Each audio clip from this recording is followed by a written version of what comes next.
Hey everyone, and welcome back to Stories for Sleep.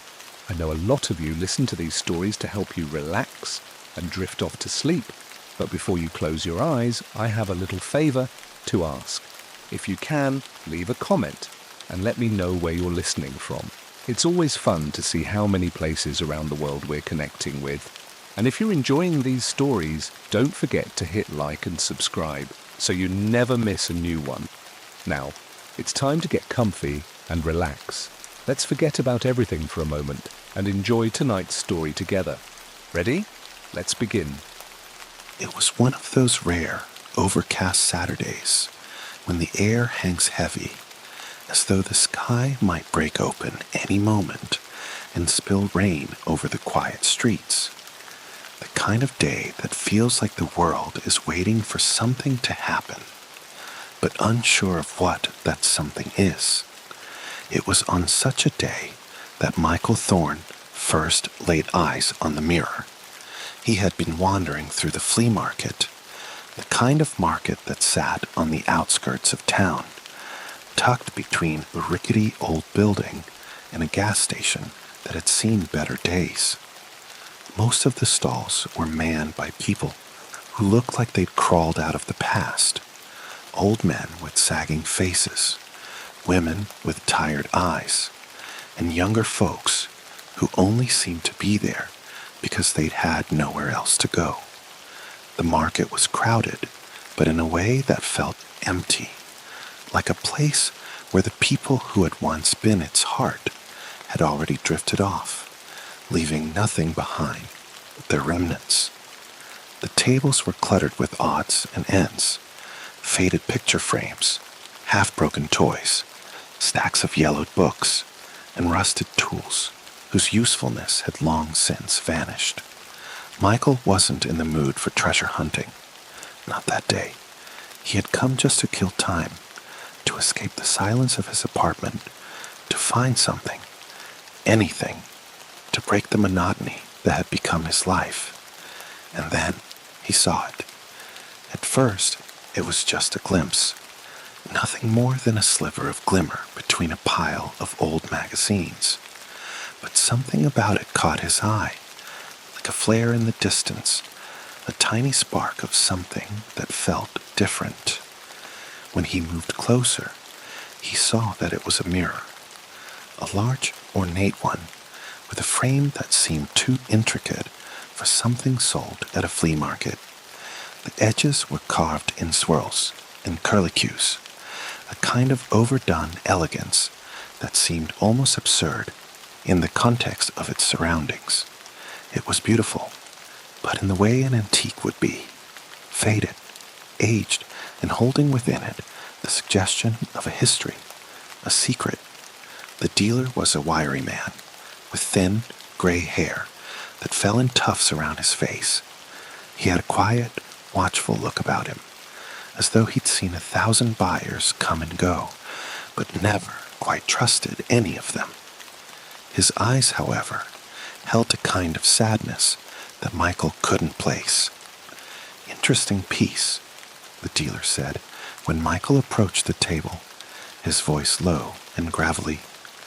"Been in my family for years. Real old.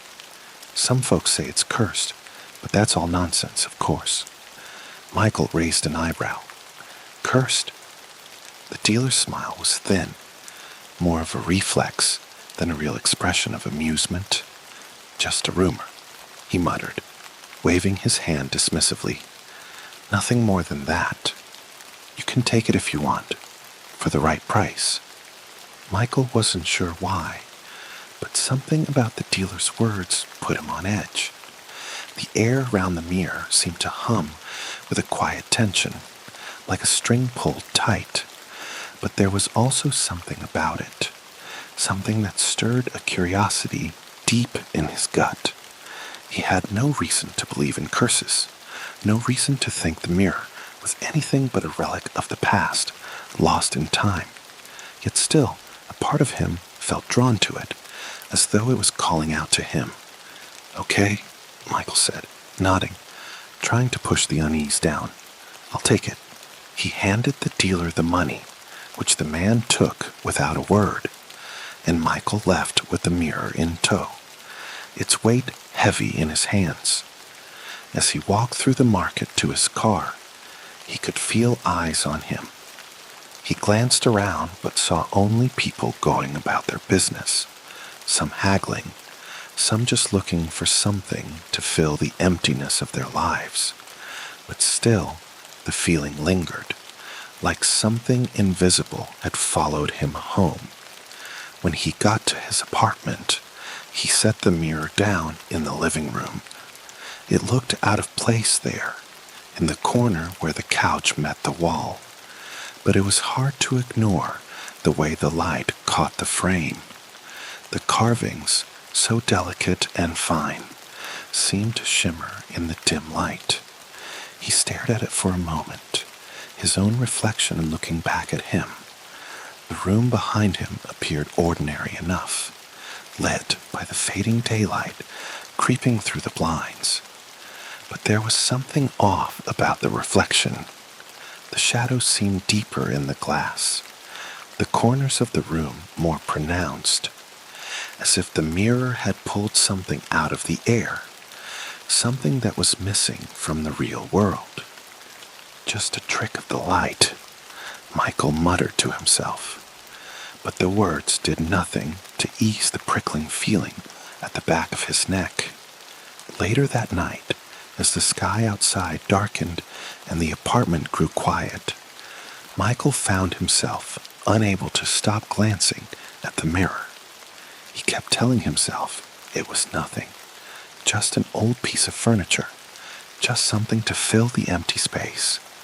But his eyes were drawn to it again and again, as if the mirror had a power over him he couldn't explain. When he finally settled into bed, the strange compulsion to look at it again was too strong. He got up, walked across the room, and stood before it, staring into his own reflection. Something had changed. At first, it was subtle.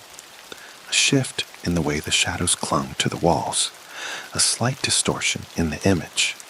But as Michael watched, the reflection of the room began to change, slowly, imperceptibly at first.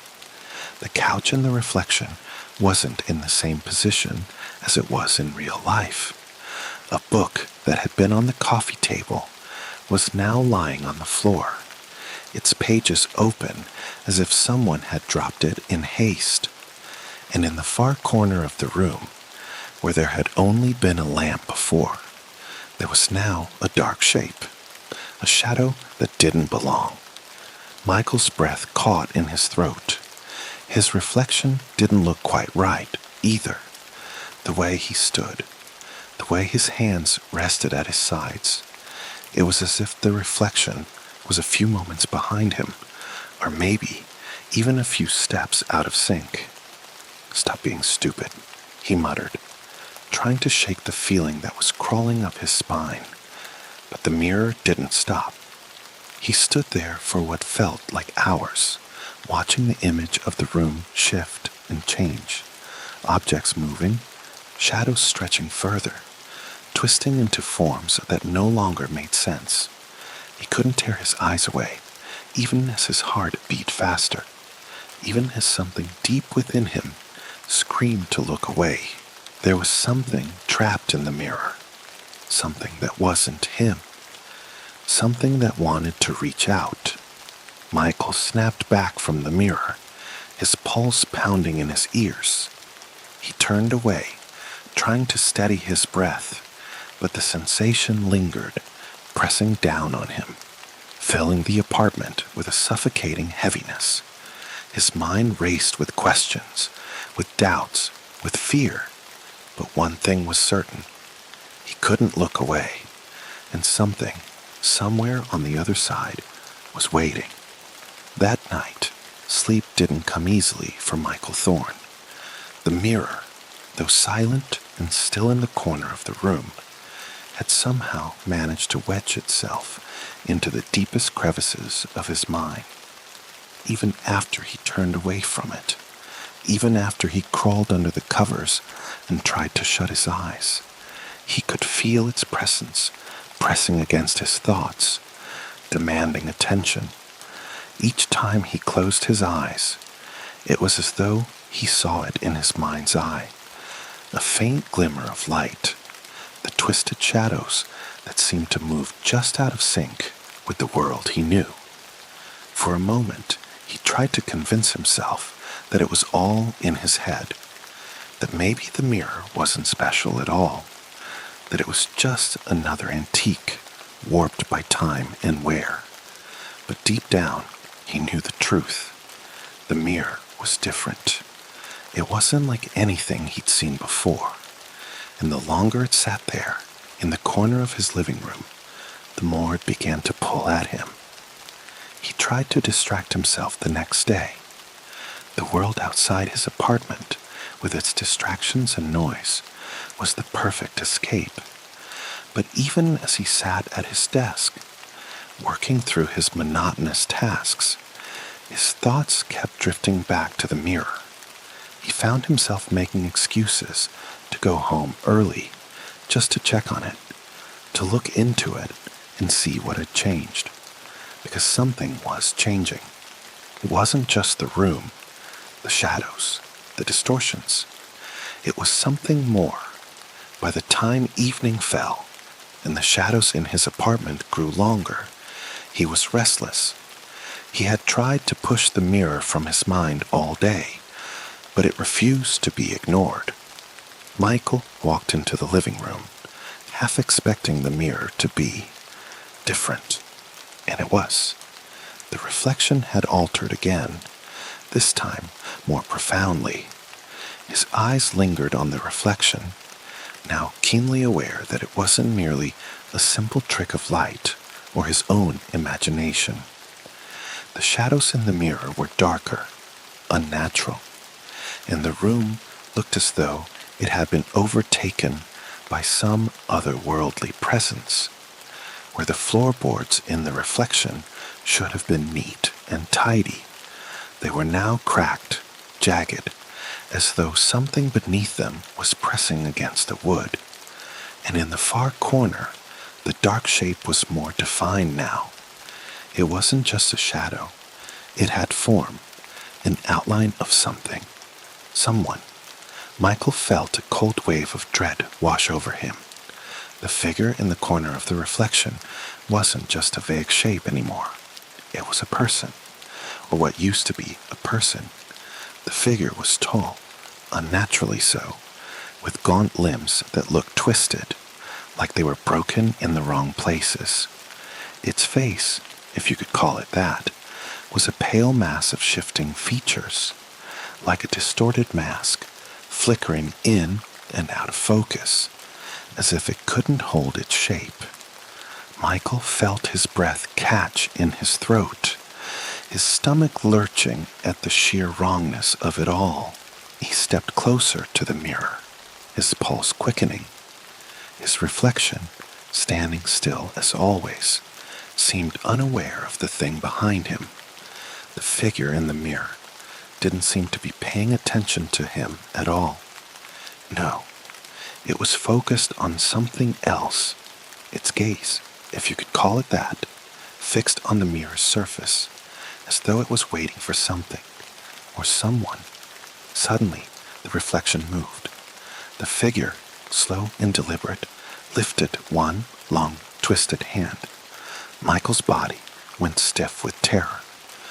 The figure's fingers pressed against the glass, its palm leaving an eerie, wet streak. And then, like a magnet pulling him closer, Michael felt a compulsion to touch the mirror. His hand reached out without thinking, drawn to the glass as though something deep within him wanted to connect with whatever was waiting on the other side. He stopped just inches away from it, his fingers trembling. His reflection, now frozen in place, seemed to stare back at him, its eyes wide and unblinking. The figure in the mirror was almost alive, in some horrible, twisted way, and Michael could sense its malice, like it was aware of him, watching him, waiting for him to come closer. But he didn't. Instead, he jerked his hand back, stumbling away from the mirror, feeling the rush of cold air fill the room as the oppressive weight of it lifted just for a moment.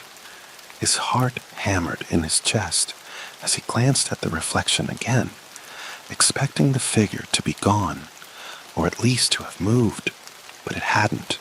It stood there still, its hand pressed against the glass. The distorted face had shifted slightly, and now it seemed to be smiling.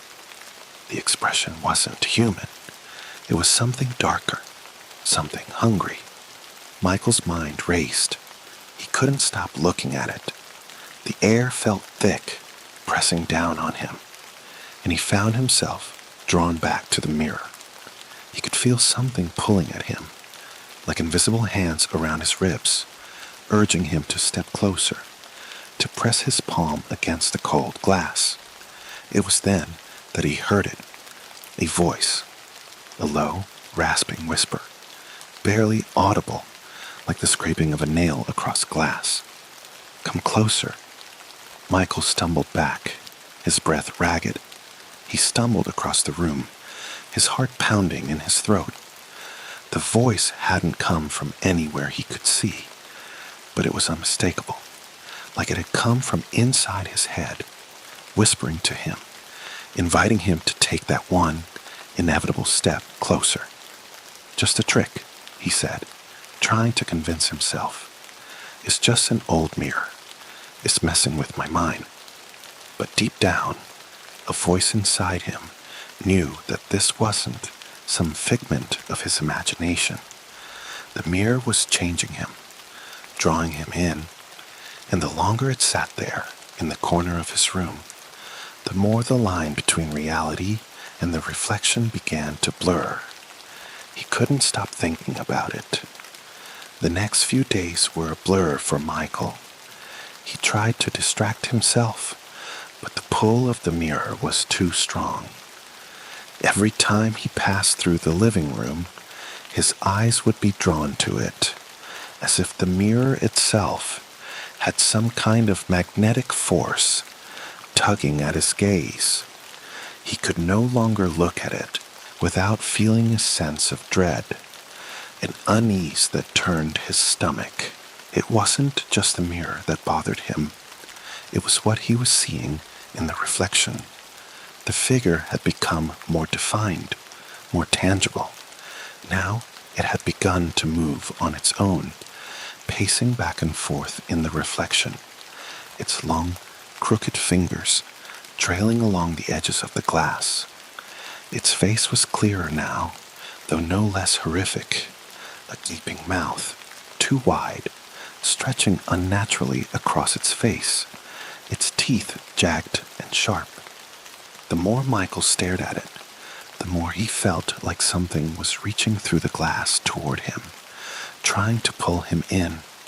One night, as he sat on the couch, staring at the reflection, he swore he saw the figure move toward the glass, closer, closer, until its face was pressed up against it. Its eyes, black, empty pits, stared straight at him, unblinking. And then, as if it had been waiting for this moment, its mouth opened wide in an unnatural cavernous grin. Michael's breath caught in his throat, and for a moment, the reflection seemed to smile at him. Then, without warning, the glass seemed to ripple, like water disturbed by a stone. The room grew colder, the air around him thick with a presence he couldn't explain. It was then that Michael understood. The mirror wasn't just reflecting his room. It was reflecting something else, something trapped on the other side, something that was waiting for him to open the door. And with each passing day, it grew stronger. The days that followed felt like a haze to Michael Thorne, a restless blur of waking nightmares and sleepless nights, all tangled together by the growing presence of the mirror. He tried to fight it, tried to distract himself with work, with books, even with the humdrum of his everyday routines. But nothing worked. The mirror had sunk deep into his mind, occupying every waking thought, every idle moment. It was always there, just out of sight, calling to him, pulling him back, again and again. The figure in the reflection had grown stronger, more defined. It wasn't just an outline now. Michael could see it moving, pacing back and forth in the glass, its long limbs stretching unnaturally. Its face, if you could call it a face, was a mask of shifting, hollow features. The distorted grin, always wide, always jagged, never left its face. It was as if the thing in the mirror couldn't be content with just existing. It needed something Michael didn't fully understand, but something that was growing more insistent with each passing day. One night, when the moon hung low and heavy in the sky, Michael stood before the mirror again. He hadn't meant to look at it, at least not with the intensity that he did, but his eyes betrayed him, just as they always did, and before he could stop himself, his gaze was fixed on the glass. The figure was there, as it always was now, lurking in the reflection, but something was different tonight. It had moved. The figure was closer to the glass, so close, in fact, that Michael could almost feel its presence pressing against him, like a cold, invisible hand resting on his chest. He watched in horror as its twisted fingers slowly, deliberately, reached up and placed themselves against the mirror. The glass shivered, rippling like water beneath its touch, and for the first time since Michael had brought it into his home, the reflection seemed unstable. The shadows that clung to the edges of the room began to stretch unnaturally, crawling across the walls like living things. The furniture in the reflection, his couch, his bookshelf, the coffee table, began to distort, warping and bending as if the very fabric of reality was being torn apart. The reflection was no longer just a mirror image of the room. It was something else, something that didn't belong. And then it spoke. The voice was deep, rasping, like the sound of gravel being ground underfoot, and it came from the figure, but it wasn't quite its voice. It was a voice that seemed to echo from far beyond the mirror, as if the thing was reaching out from some other place. "You can't escape," it whispered, its mouth stretching impossibly wide as it spoke. "Not now. Not ever." Michael froze, his heart pounding in his chest. The voice rattled his bones, sinking deep into his skull, like a seed planting itself in his mind. For a moment, he couldn't move, couldn't breathe. The air felt thick, as though it was pressing down on him, choking him. And then, something changed. The room behind him, the real room, seemed to disappear, not in the way that a room might fade when you blink, but in the way that a dream evaporates when you wake. The walls around him blurred, the floor beneath his feet wavered, and for an instant, he was no longer in his apartment. He was standing in a void, black and infinite, stretching out in all directions. It was a place that felt wrong, a place where nothing made sense, where the very air seemed to hum with something malignant. He reached out instinctively, his hand trembling, and felt the glass beneath his fingers. The mirror was still there, but it wasn't just a mirror anymore.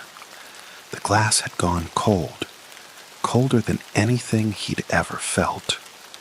And when he pressed against it, the surface gave slightly, like soft skin. His fingers sank into it, as if the glass was alive, breathing, and the deeper his hand pressed, the more the world around him seemed to distort, to pull him in. "No," he whispered to himself, panic surging through his veins. This is not real. This is not happening. But the reflection wasn't listening. It knew. It had always known. The thing in the mirror, whatever it was, stretched its hand outward, and its fingers brushed against the surface of the glass, brushing against Michael's skin as if trying to pull him through. His vision blurred, the edges of the mirror growing darker, warping like a storm cloud that was about to burst. And then, as suddenly as it had come, the vision snapped back. The glass was just a mirror again. The room around him was whole again, but Michael knew something had changed. He had felt it in his bones, in the marrow of his soul. The mirror wasn't just reflecting his world anymore. It was warping it. It was reaching into his world, distorting the very fabric of reality, trying to pull him in, to take him. His breath came in shallow gasps. His heart raced. He stepped back, but his legs felt unsteady, as if the ground beneath him wasn't entirely real. For a moment, he thought he might collapse. The room seemed to tilt, as though the weight of the mirror was pressing against it, bending everything around him. Then, from the corner of the room, the low hum of the mirror's power filled the air, a quiet, vibrating sound that was almost like a voice, but not quite. It was inside him, this time, not outside. It thrummed in his chest, in his head, like a pulsating force that was wrapping itself around him, digging deeper, searching for something. He tried to look away, tried to walk away from it, but his eyes betrayed him again. They were glued to the reflection, and that was when he saw it. The thing that had been in the mirror, the figure with its grotesque, contorted form, was no longer confined to the reflection. It had started to spill out. Slowly, imperceptibly, the figure was creeping into his world, its shadow spreading across the room. The edges of the mirror began to blur, and the figure, its long, distorted fingers, began to stretch through the glass like liquid, like smoke seeping from a crack in the wall. Michael's breath caught in his throat. The room had gone ice cold, so cold that his breath puffed out in small clouds of white vapor. He turned, his heart pounding in his chest, but the figure was already there, right behind him. He could feel its presence, its cold, oppressive weight, and he knew it wasn't just watching anymore. It was inside. With a scream that tore through his throat, Michael backed away from the mirror, stumbling toward the door, but his legs felt like they were made of stone. The figure was closer now, almost tangible, the distorted face of it pressing against the edges of the reflection, its hollow eyes locked on his own. "Leave me alone," Michael shouted, his voice breaking. The figure didn't answer. It just smiled, a smile that stretched impossibly wide, revealing rows of teeth too sharp, too many, too unnatural. Its grin was twisted, hungry, as if it had been waiting for this moment, waiting for Michael to give in to the pull of the mirror. And then, without warning, the reflection spoke again, the voice rasping through the air, filling the room with its cold, grinding sound. "It's too late, Michael." The room was suffocating. Michael's chest was tight, his breath shallow and erratic, as if the very air was being drained out of the apartment. The mirror, once just an antique curiosity, had become something other, something alive.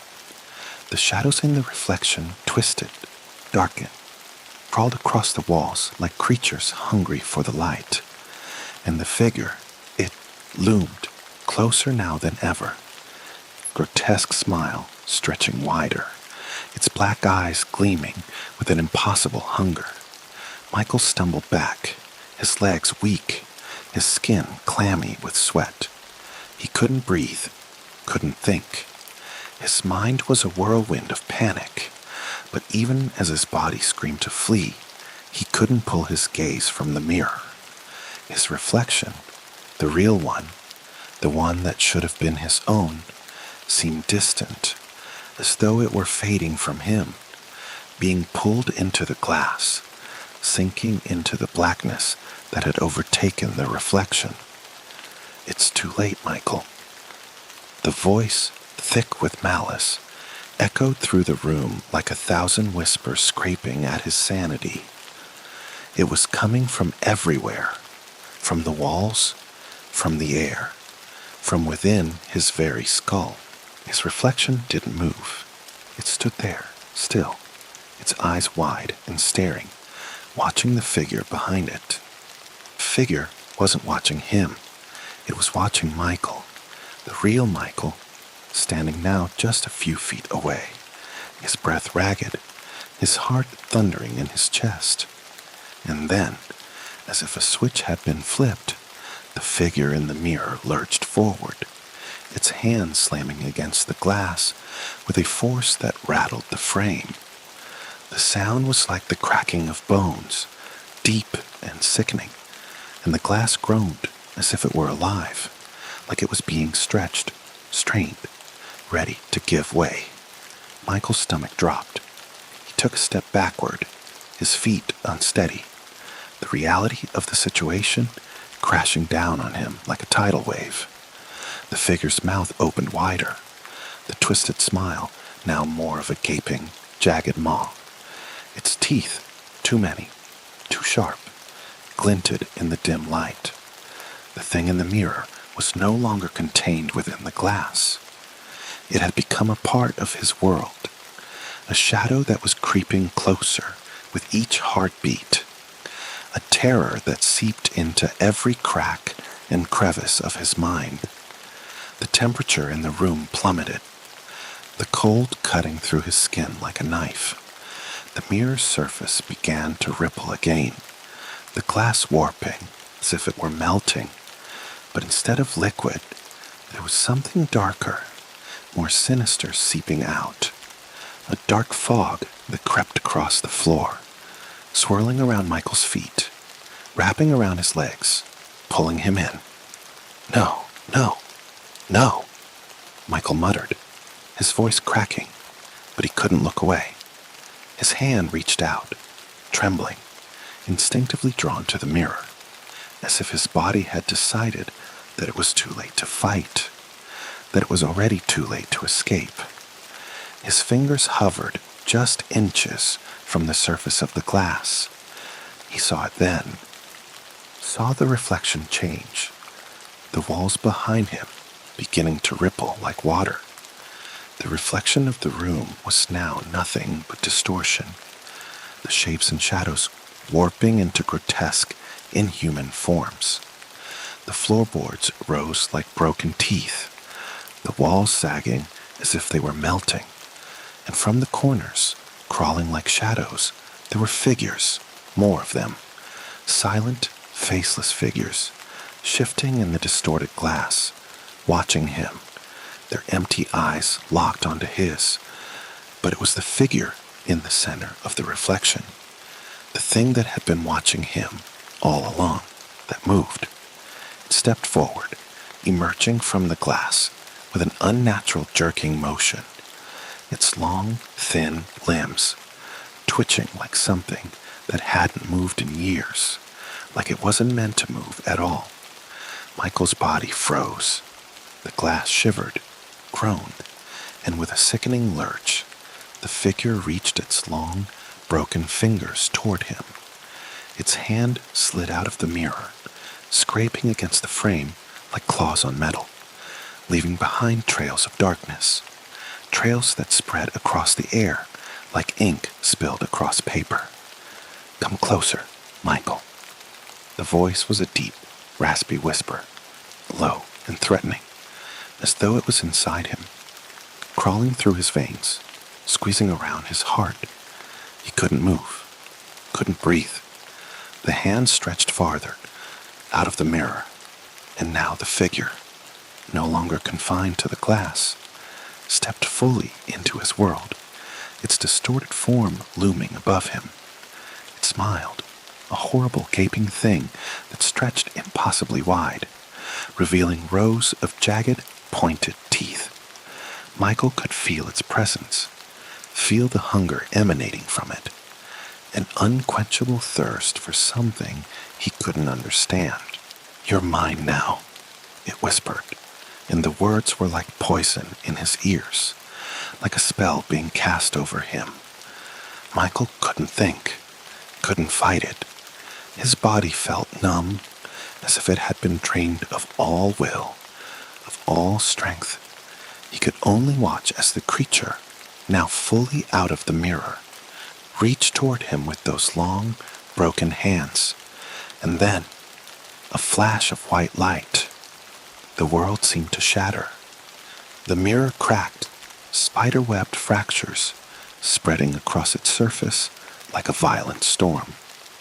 Michael's heart pounded in his chest, his body screaming in terror as the creature's hand reached for him. But the mirror was breaking. The glass shattered in a single, deafening crack, splintering outward in jagged shards that exploded in every direction, filling the air with a deafening sound like the breaking of the world itself. And then, silence. Michael stood there, trembling, his mind a blur. His breath came in ragged gasps, his eyes wide with disbelief. The mirror was gone. The frame, splintered and broken, lay in pieces on the floor, shards of glass scattered everywhere, glittering like fragments of a dream. The figure, the creature, had vanished, along with the oppressive darkness that had filled the room. For a moment, there was nothing but the quiet. The world seemed to settle again, like a weight lifting off his chest. But even as his body relaxed, even as he stood there, drenched in sweat, he knew it wasn't over. It had never been about the mirror. The mirror had been just a door. The thing, the creature, had never truly been trapped inside. It had been waiting for Michael, waiting for the moment when the boundary between worlds would shatter, when the glass would break. And now it was free. Michael couldn't shake the feeling that something was wrong, something beyond the destruction of the mirror, beyond the silence that now enveloped his apartment like a shroud. The shards lay scattered across the floor, glittering in the dim light like forgotten memories. And yet there was a stillness to the room that sent a chill crawling up his spine. It was as though the air itself had changed, thickened, like the space between breaths had stretched too far. He stood in the center of the room, frozen, eyes scanning the broken pieces of the mirror, his mind reeling from the nightmarish images that had bled into his reality. The creature, the figure from the glass, had been ripped from the very fabric of the mirror, its shadow stretching beyond the edges of the frame. For a fleeting moment, he'd thought that breaking the glass would end it all, would send the nightmare back into the dark void from which it had come. But deep down, he knew better. It wasn't over. He could feel it.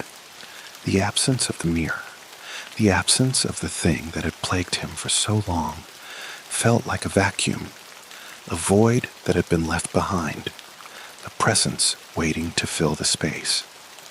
Michael's legs trembled beneath him, but his feet wouldn't move. He couldn't bring himself to leave the room.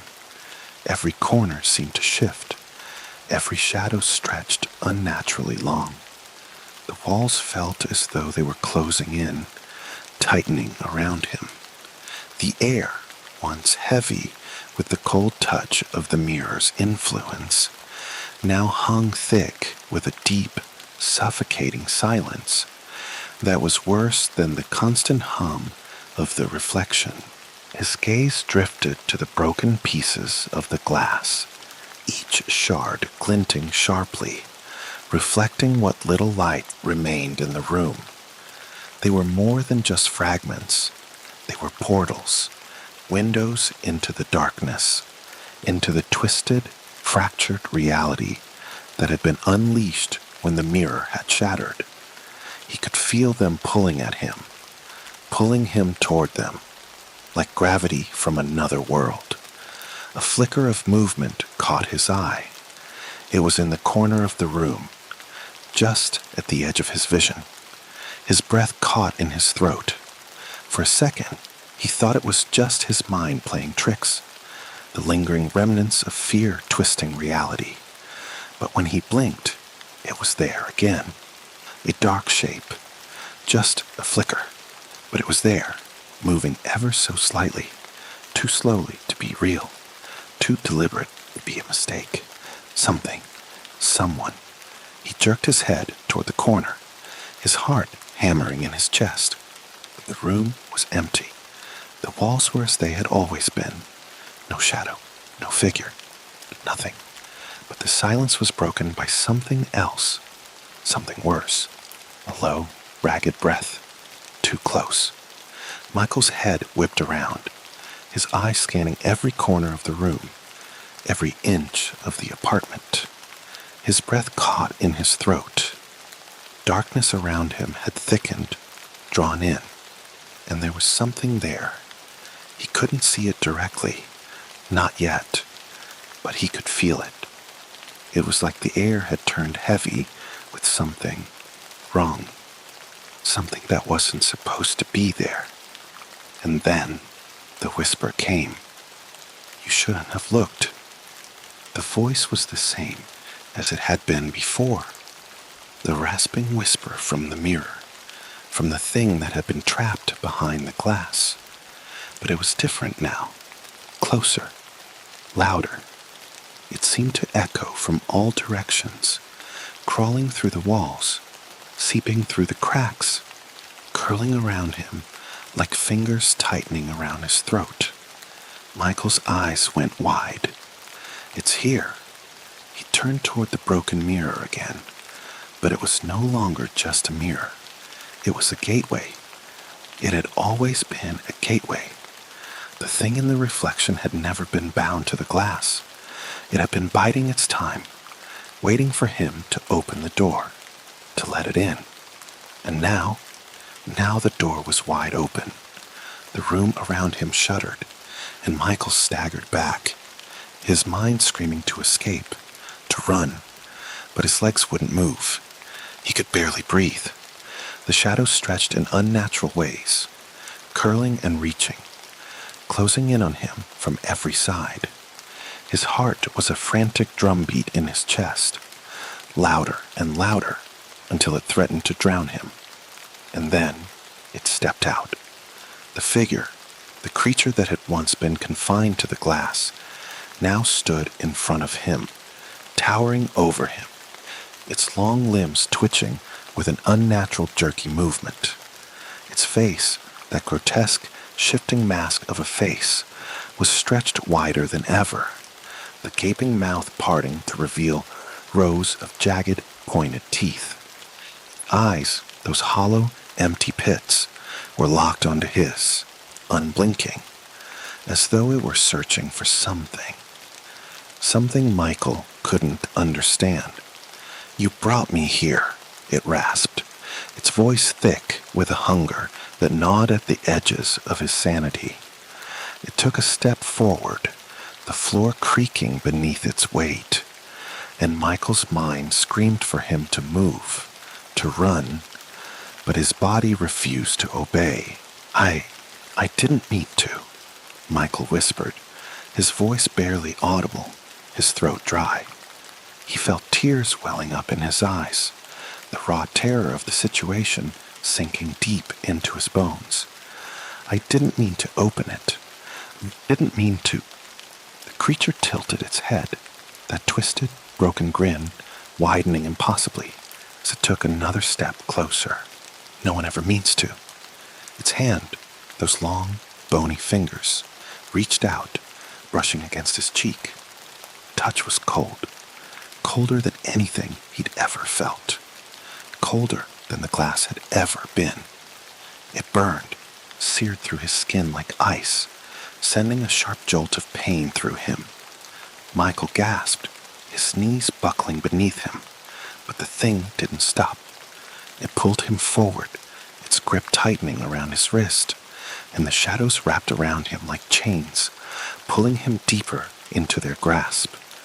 "You wanted to know," the creature whispered, its voice now a low hum in his ear. "You wanted to see, and now you will." Michael struggled, but the darkness was stronger now, colder, wrapping around him until he could barely move. He could feel the weight of the thing in the room, the weight of the presence pressing against him, filling his lungs, his chest, his mind.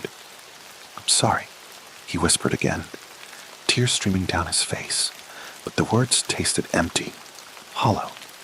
The creature tilted its head, a sickening crack echoing through the room. "It's too late for apologies." And then, in a moment of absolute clarity, Michael understood. It wasn't a mirror. It was never a mirror. It was a prison, a doorway. And the thing, the creature, wasn't just some malevolent force. It had always been a part of him, of his own mind, of his own soul. The mirror had been the only thing keeping it at bay. But now it was free, and it wouldn't stop until it had taken everything Michael was. And with that understanding came the truth, the final, chilling truth. There was no escape. The last thing Michael saw before the darkness swallowed him whole was the creature's smile, wide and twisted, stretching impossibly across its face. And then, nothing.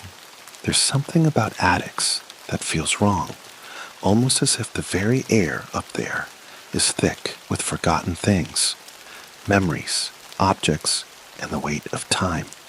And for Lena Waller, the attic had always been a place she avoided, a place that felt wrong.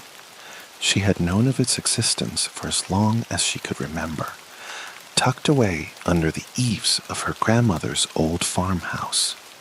The house itself was a relic of another time, sagging and crooked in places, the kind of house that seemed to settle deeper into the earth with every passing year. The air smelled of dust, mildew, and mothballs, and when the wind howled through the trees in winter, the walls creaked like they were groaning with the weight of secrets. But when her grandmother passed, Lena found herself with the overwhelming responsibility of cleaning out the old house. It had taken a while for her to find the courage to go up into the attic. She'd put it off, telling herself there was no rush, but then the task had to be done. There was no getting around it. The ladder to the attic was rickety, one of the old wooden steps threatening to give way with every step she took. She climbed slowly, careful not to disturb the decades of dust that had settled like a shroud over everything. When she reached the top, the air hit her like a wall, a stifling combination of age and neglect. The room was crammed with forgotten things, cardboard boxes, old trunks, stacks of yellowed newspapers, and faded photographs. It was as though the attic had become a mausoleum for everything her grandmother had wanted to hide, things she'd never allowed anyone to see. Lena felt a strange hesitation as she moved further into the attic, boards creaking beneath her feet as though they, too, were reluctant to disturb the peace that had settled over the place. She didn't know why, but there was an unshakable sense of unease that clung to the air. It was as if the attic itself was watching her, waiting. The attic had always felt off, ever since Lena was a little girl. She had never been able to explain it. It wasn't the dust or the old trunks. It was something else, something deeper. She shivered as she began sorting through boxes, not really sure what she was looking for. Her grandmother had been a collector of things: old books, faded photographs, trinkets from other places. And yet, Lena had never seen any of it. She'd always been told to leave things alone, to respect the privacy of the attic. But now that her grandmother was gone, there were no rules. She shifted a box to one side and gasped. Beneath it was a trunk, a small, intricately carved chest, one that hadn't been there before. It was odd, because Lena was sure she had gone through every corner of this attic before. But this chest had somehow escaped her notice. It sat in the corner, draped with a faded cloth, its brass lock rusted with age. Lena's fingers brushed against the cloth, feeling the coldness of the brass. Her pulse quickened as she slowly lifted the fabric. The chest gleamed in the dim light, its surface smooth, almost unnaturally so. It was beautiful, and yet there was something almost sinister about it, as if it had been hidden away for a reason. Her heart beat faster as she crouched down, her fingers trembling slightly as she fumbled with the lock. She wasn't sure why she felt so compelled to open it. It wasn't like her grandmother to keep secrets, at least not ones that felt this heavy. But there it was, calling her. She slid a small screwdriver from her pocket, prying open the rusted lock, feeling the metal groan beneath her hands. The chest opened with a faint creak. Inside, nestled among layers of old velvet fabric, was something that took Lena's breath away. A veil.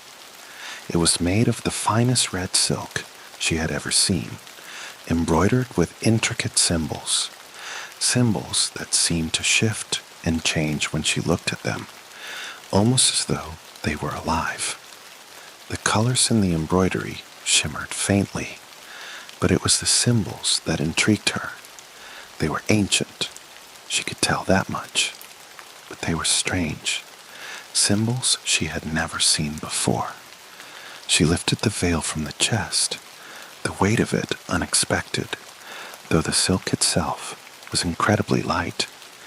Her fingers brushed against the cool fabric, and she felt a strange shiver run down her spine.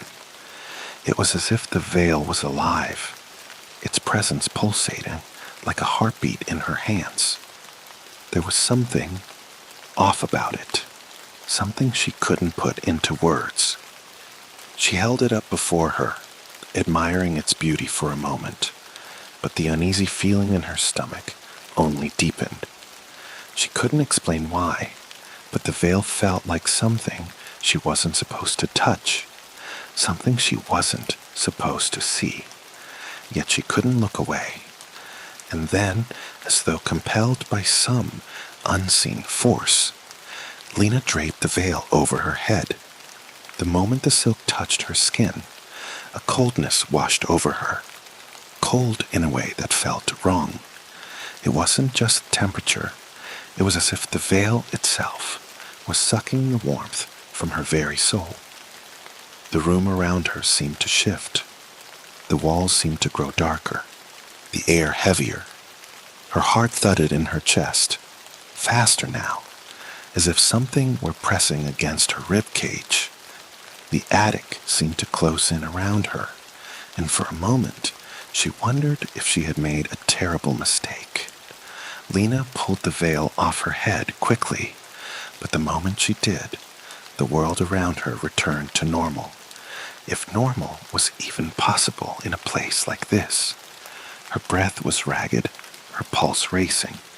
She stared at the veil, now lying crumpled in her hands. It no longer seemed beautiful. Now it felt like an intrusion, like something out of place, something that didn't belong. But it wasn't until she looked at the floor that she felt the real shock. There, at her feet, reflected in the dust on the floor, was her image. Or rather, it wasn't quite her.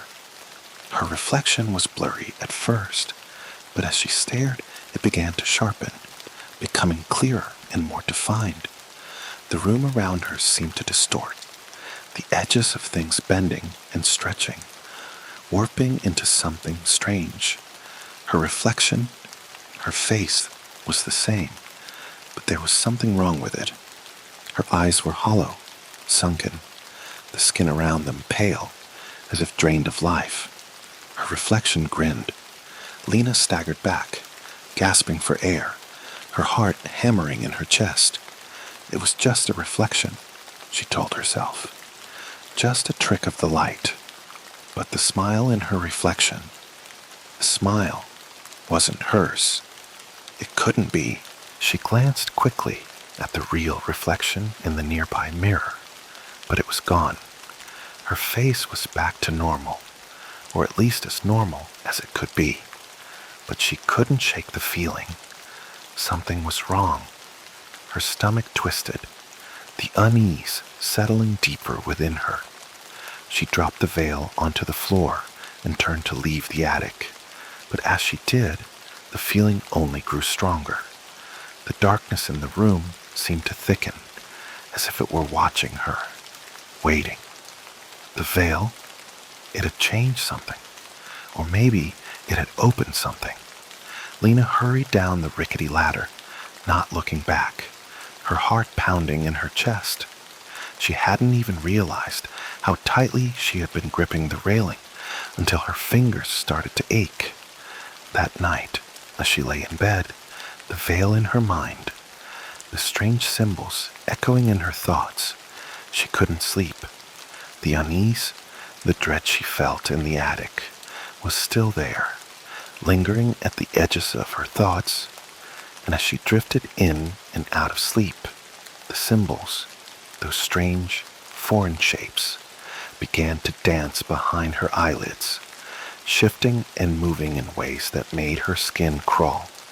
Something had been awakened, and she didn't know if she was ready to face what it would reveal.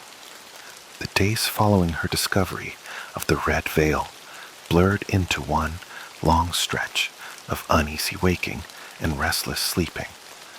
Lena couldn't shake the feeling that something, someone, was watching her. The sensation was subtle, but it clung to her like a cold fog, permeating every waking moment.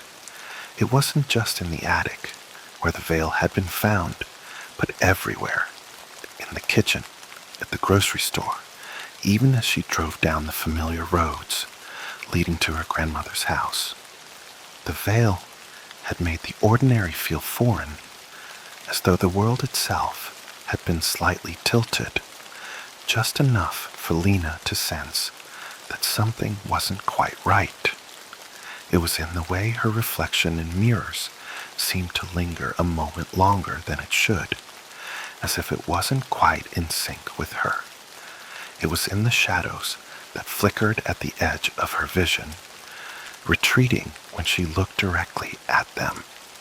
And it was in the constant, gnawing sense of dread that had taken root deep within her chest. But it wasn't until she woke up the first night after putting the veil back in its box that she realized just how far gone she had become. The dream started off innocuously enough. She was walking through the house, the same house where she had spent so many summers as a child. The house smelled the same, a mixture of mothballs and old wood, the floorboards creaking beneath her feet. It felt comfortable, familiar, but the further she walked, the more the house shifted, bending in on itself. The rooms grew darker, the walls crooked and uneven. She couldn't remember the last time she had seen the house like this. Everything was just wrong. It wasn't until she reached the attic stairs that the feeling of dread washed over her, heavier than it had ever been. The moment she stepped onto the creaking steps, the air thickened, a sense of impending doom flooding her senses. As she reached the top of the stairs, she saw the trunk, the same trunk that had been so innocently placed in the corner only days before. But now the chest was open, its contents spilled across the floor in disarray. And then she saw it, the veil. It was draped across the floor like a pool of blood-red silk, the embroidered symbols writhing and twisting as if they were alive. The veil seemed to beckon to her, pulling her closer with an almost magnetic force. Her heart pounded in her chest, but despite the terror gnawing at her, she couldn't pull away. She felt as if she had no choice but to reach down and pick it up. The moment her fingers brushed against the fabric, the symbols shifted, rearranged themselves into new patterns. Patterns Lena could almost swear she recognized. A voice whispered through her mind, "You shouldn't have come back." Lena recoiled, but the voice wasn't just in her head anymore. It was real. The words slithered through the room like a dark wind, whispering in her ears, filling her skull with a suffocating pressure. She spun around, her breath coming in shallow gasps, but the room was empty. There was no one there, no figure, no presence, nothing but the weight of the veil, still in her hands, its silk burning cold against her skin. And then she heard it, a low, guttural hum. It was coming from the corners of the room, from the shadows, crawling up the walls like some invisible parasite. The room itself seemed to close in on her, the walls bending and groaning, the floor beneath her feet pulsing with an alien energy. The veil tightened in her hands, and she felt her chest constrict. The pressure in her skull intensified, like a vice squeezing her brain, forcing her to look at the veil again. In the dim light, the symbols on the veil grew sharper, clearer. They twisted and contorted, forming new shapes, and then too quickly, they began to move.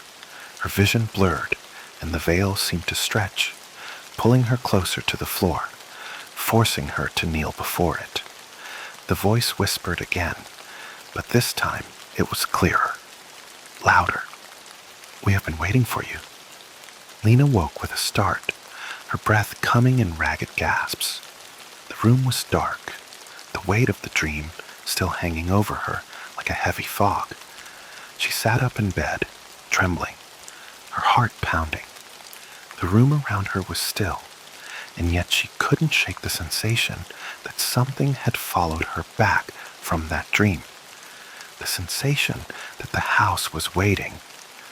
Lena swung her legs over the side of the bed, her feet hitting the cold wooden floor. She rubbed her eyes and tried to gather her thoughts. It was just a dream, just a nightmare.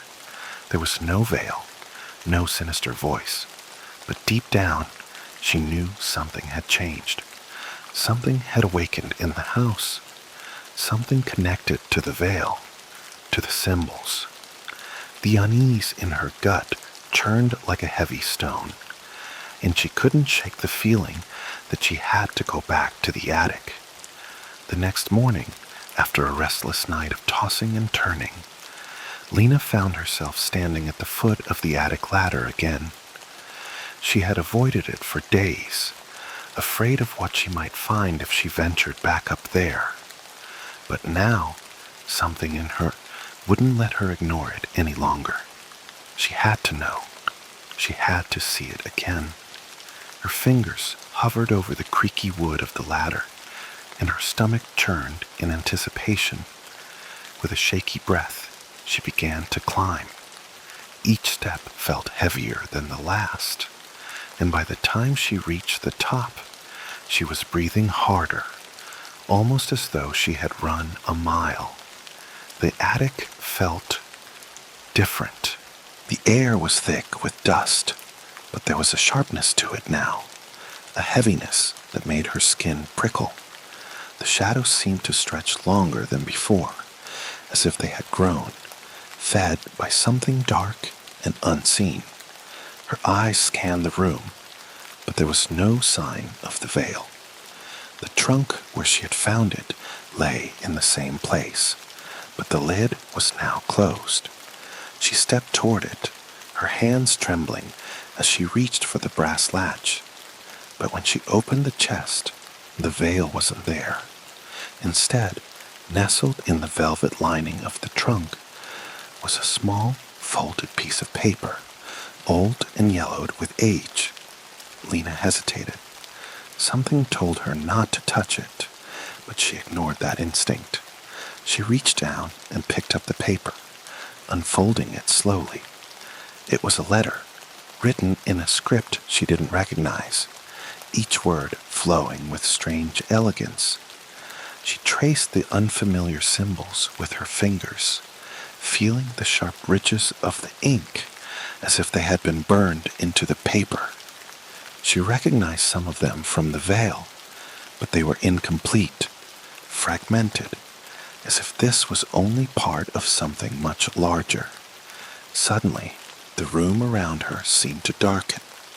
A deep, rumbling sound filled the air, echoing in her skull. The shadows that had seemed harmless before began to move, creeping toward her, coiling around the walls. And then, from the corner of her eye, she saw something, someone moving in the shadows.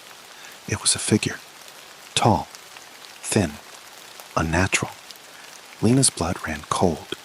She didn't know if it was real or if it was just her mind playing tricks on her, but she could feel its eyes on her. The figure stepped forward, emerging from the darkness like it had been waiting for her. As it did, Lena heard a voice, no longer just a whisper, but a scream in her head.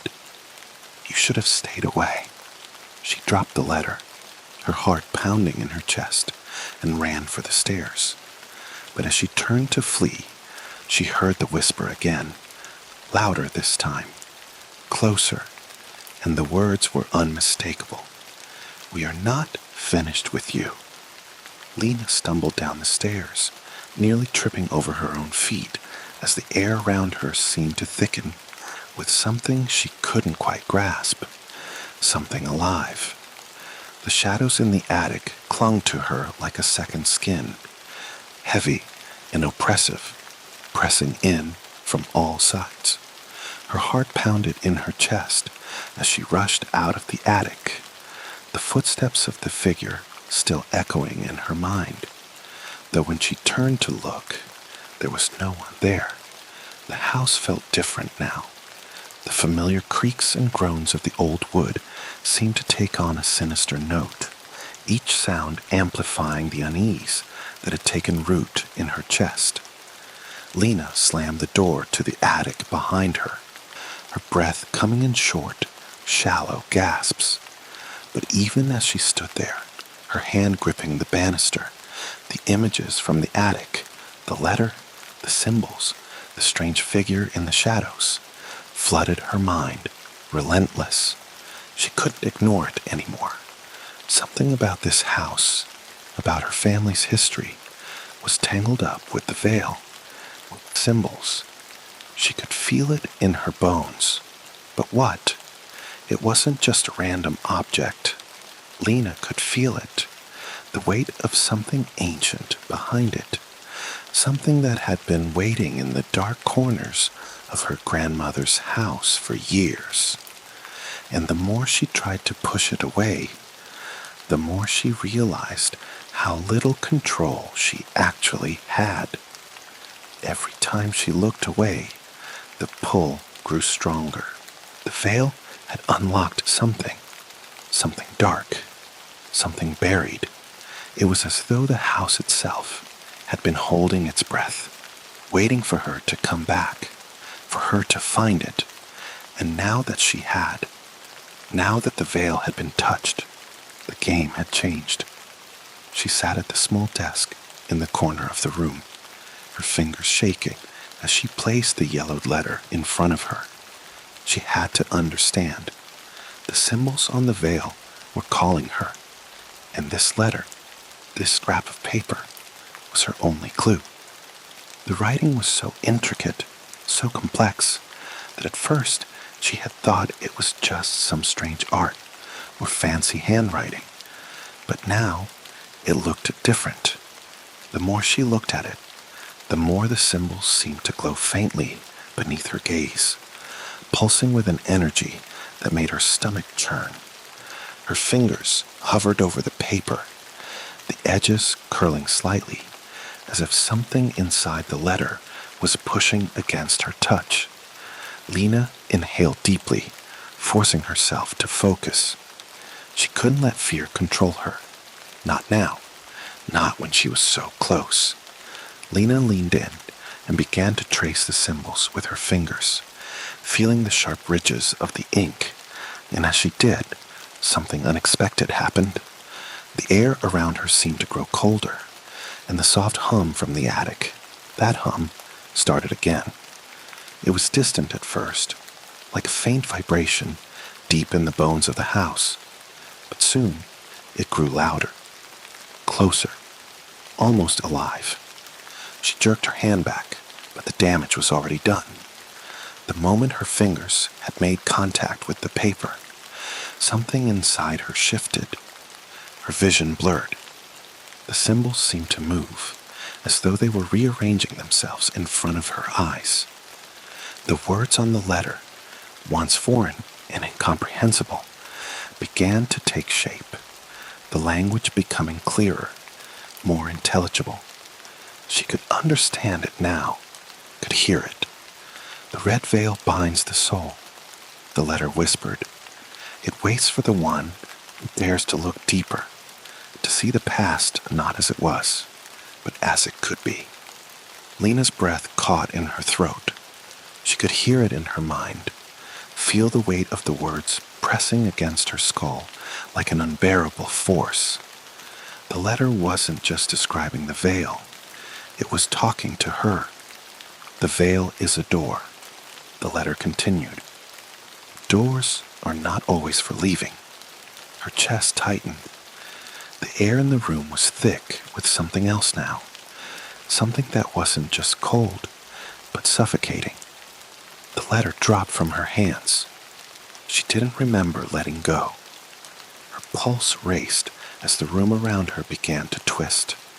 The shadows seemed to thicken again, creeping across the walls like an oily film. The buzzing in her ears grew louder, rising into a maddening, almost deafening hum. And then she saw them, the faces. They were fleeting, appearing in the corners of her vision, like fragments of a nightmare she couldn't escape. Eyes that glowed faintly in the dark. Faces that flickered in and out of existence, their features twisted and contorted, frozen in expressions of agony and terror. Lena slammed her hands to her ears, trying to block out the sound, trying to stop the images from overtaking her mind. She could feel them. They were in the house with her now. They were behind the walls, behind the very air she breathed. The veil, the symbols, they had opened something that was always meant to stay buried. In the midst of the chaos, something else rose. A voice. It was barely a whisper, a thread of sound that threaded its way through her mind, pulling her back from the edge of madness. You have unlocked it. The voice was soothing, software, but its words rang with an undeniable truth that sent a chill down her spine. Come and see. The whisper was no longer just in her mind. It was in the room with her, in the air around her, wrapping around her like a cold, dead hand. Without thinking, without understanding why, Lena stood, her body moving of its own accord. Her legs were stiff, her arms limp by her sides, as she slowly turned toward the attic door. The pull was undeniable, a force stronger than any willpower she had left. The attic was calling her. The house was calling her. and she couldn't escape it. Each step felt like a lifetime as she climbed the stairs once again, her body heavy with dread, her skin crawling with the unseen eyes that seemed to watch her every move. When she reached the top of the ladder, the door to the attic creaked open on its own, the air thick with that oppressive, suffocating energy. Lena stepped inside. The attic was as dark as she remembered, but now it was filled with something more. The veil lay in the center of the room, the silk rippling, alive with an eerie glow. The symbols embroidered into its fabric seemed to pulse in time with her heartbeat, twisting and shifting as if they were part of some ancient ritual. And then she saw it. Behind the veil, hidden within the folds of the silk, there was a figure, something, hovering just beyond her reach, a presence that was not human. She could feel it, hear its whispers in her mind, those same words that had called her here. Come closer. Lena reached for it, her fingers trembling as they brushed against the fabric, but as she did, she felt the presence push against her, like a wall of ice, cold and suffocating. The veil flared outwards, and for a moment she saw what lay beyond it. A room. Not just any room. A room from her childhood, from years before. A room she had never seen, but somehow knew. The same symbols that had appeared on the veil adorned the walls, carved deep into the wood, like a curse. And in the center of the room, lying motionless on the floor, was a body. Her grandmother. But she wasn't dead. Not yet. The air grew colder still, as the veil shimmered with an otherworldly light.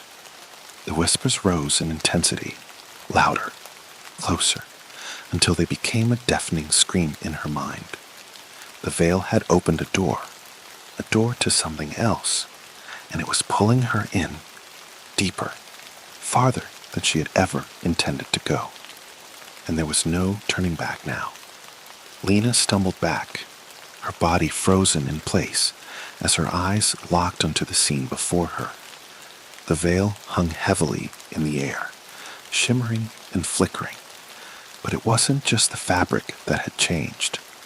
The attic itself felt alive, as though the walls and beams were pulsing with some kind of twisted energy. The room beyond the veil, her grandmother's room, was a mirror image of her memories. But something had been warped in the years since she had last seen it. Her grandmother, lying on the floor, wasn't just any corpse. This wasn't a natural death. There was something unnatural about the way she lay there, the pale skin still stretching over her bones, as if she had only recently breathed her last. Yet her face was different. It was twisted in an expression that Lena couldn't place. Pain, perhaps, or something worse. Something that made her skin crawl just to look at it. Lena's heart hammered in her chest, the frantic beats almost drowning out the hum in the room. The air thick with something that had no right to be there. She reached out, almost involuntarily, toward the veil as if it were calling to her, demanding that she look deeper, see more. But as she extended her hand, the vision before her shifted. Her grandmother's form distorted, and in the blink of an eye, it was no longer her grandmother at all. It was a figure she had never seen before. Body thin and skeletal, its skin drawn tight across its face, a gaunt thing with hollow eyes that seemed to burrow into her very soul. The figure was alive. Her breath caught in her throat as the figure's lips parted and the whisper, that voice, came again. You should not have come. The words reverberated in her skull, thrumming with a terrible finality. Lena staggered back, her legs giving out beneath her as the air turned colder, more oppressive. The veil rippled again, and for a fleeting moment, Lena thought she could hear something else. Voices, countless voices, echoing through the veil, a chorus of tortured souls, crying out from the darkness beyond. Lena couldn't breathe. She couldn't think. In a frenzy, she pulled herself to her feet, backing away from the veil as if it were alive, hungry for her. Her hands gripped the edges of the ladder, her fingers slick with sweat. The attic felt like a trap now, the walls closing in, suffocating her. She needed to leave. She needed to get out of here before whatever had awakened in this house consumed her whole. But the voices kept calling, relentless, and something inside her knew. She couldn't leave. Not yet. Not until she understood what was happening. Trembling, she forced herself to turn away from the veil and stumbled down the ladder, her thoughts spinning, crashing into one another, like a wave crashing against jagged rocks. She had to know. She had to understand. The veil wasn't just a door, as the letter had said. It was a key to something ancient, something tied to her family's past, and she had just unlocked it. She could feel it now, deep in her bones, the sense that the house was alive, breathing, watching, and that the veil, that red silk, was the catalyst, the trigger for something much older than her grandmother's house, something that had been buried, forgotten, until now. But the questions kept swirling, maddening her. Why had her grandmother kept this secret? What had she known? And why had the veil been hidden in the attic, buried away for so many years? Lena found herself standing in front of the old bookshelf in the living room, her fingers tracing the spines of worn leather-bound books, many of which she had never seen before. It was here that she remembered her grandmother's journals were kept, journals that had been left unopened for years. Her grandmother had always been an enigma, a woman who spoke in riddles and warnings, never telling Lena much about her past. But now, as Lena's mind raced, she couldn't help but feel that her grandmother had known exactly what was going to happen. She had known what Lena would eventually discover. She had to have known. Her fingers hesitated as she reached for one of the books. It was old, the cover cracked and faded, but when she opened it, the familiar scent of ink and paper filled the air. The pages were yellowed with age, but the words were sharp, clear, and desperate. Lena began reading, her eyes scanning the pages frantically. Veil calls to those who are chosen. Those who dare to look beyond the veil are cursed, trapped in the web of our ancestors' sin. Do not seek it out. Do not look upon it. It is the price we pay for what we have done. It is the price we must all pay. Her grandmother's handwriting was hurried, frantic, as if she had been racing against something too terrible to name. The words seemed to bleed from the pages, as if the ink itself was alive, pulsing with a dark energy. The more Lena read, the more the words twisted in her mind, making the room seem to shrink, to suffocate her. Lena's hands shook as she turned the pages, desperate for answers. The further she read, the more she realized that this was not just some old family history. This was a warning. Her grandmother had known the truth. The veil was not just a relic, not just an object from the past. It was a prison that had been locked away for generations. The journal described a ritual, one that had been passed down through the family, a ritual that involved the red veil. It was meant to trap something in the veil, to bind it, to keep it from escaping into the world. But the ritual had been broken. The veil had been exposed again, and the entity that had been trapped for so long was waking up. It was angry, and it was coming for Lena. The veil cannot be destroyed, the journal warned. It cannot be undone. Once it is opened, the spirit within cannot be banished. The price for knowledge is steep. If you seek the truth, be prepared to pay with more than your soul. Lena slammed the book shut, her mind reeling. The journal fell to the floor with a sickening thud, but she couldn't take her eyes off the pages. The words had etched themselves into her brain, burning through her thoughts. She could hear the whispers again, the soft, insistent voices. "We are waiting." A cold sweat broke out across her skin as the realization hit her like a slap in the face. The entity wasn't just tied to the veil. It was tied to her family, to her. The journal's warning wasn't just about what the veil had done to her grandmother. It was about what it was doing to her now. The veil had already chosen her.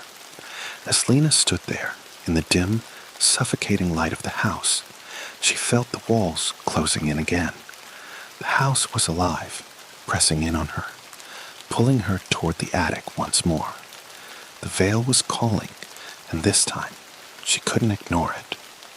She didn't know what would happen if she went back to it, but deep down, she knew she had no choice. The house had already made its decision. Lena stood frozen in the middle of the room, her chest heaving with the weight of what she had just uncovered. The journal, her grandmother's journal, lay discarded on the floor, its contents still swirling in her mind like a storm of broken glass. The veil wasn't just a relic. It wasn't just an object hidden away for safekeeping. It was a curse, a binding, a prison, built and maintained by generations of her family to keep something contained, something that was never meant to be freed. But the veil had already been uncovered, and now, whatever had been trapped for centuries was awake. It was calling her, and Lena had no choice but to answer. The whispers began again, curling into her mind like tendrils of smoke. She could hear them more clearly now, the voices of the lost souls who had been trapped within the veil, their tortured wails echoing in the corners of her thoughts. The hum of the house, the strange vibration in the air, became deafening as she turned toward the attic stairs. The shadows around her seemed to stretch and deepen, alive with the malevolent energy that was suffocating the house. The veil was not just calling to her, it was pulling her toward it. Lena had always thought of her grandmother as a kind of mystical figure, a woman who had always seemed to know more than she let on. But now, standing here in the heart of the house, the full weight of the truth was bearing down on her. Her grandmother had known. She had been aware of the curse, of the consequences. The house itself was suffocating her, each breath growing harder to take as she stumbled toward the ladder. The pressure in her chest was unbearable, as if some unseen force was sitting on top of her, pushing her down. She clutched the sides of the ladder for support, but her hands slipped, slick with cold sweat. The house groaned, a deep, low sound, like the creaking of bones, and the floor beneath her feet seemed to shudder. Lena climbed the ladder anyway. She had no choice. Every instinct in her screamed to turn back, to run from the attic, but the pull of the veil was too strong.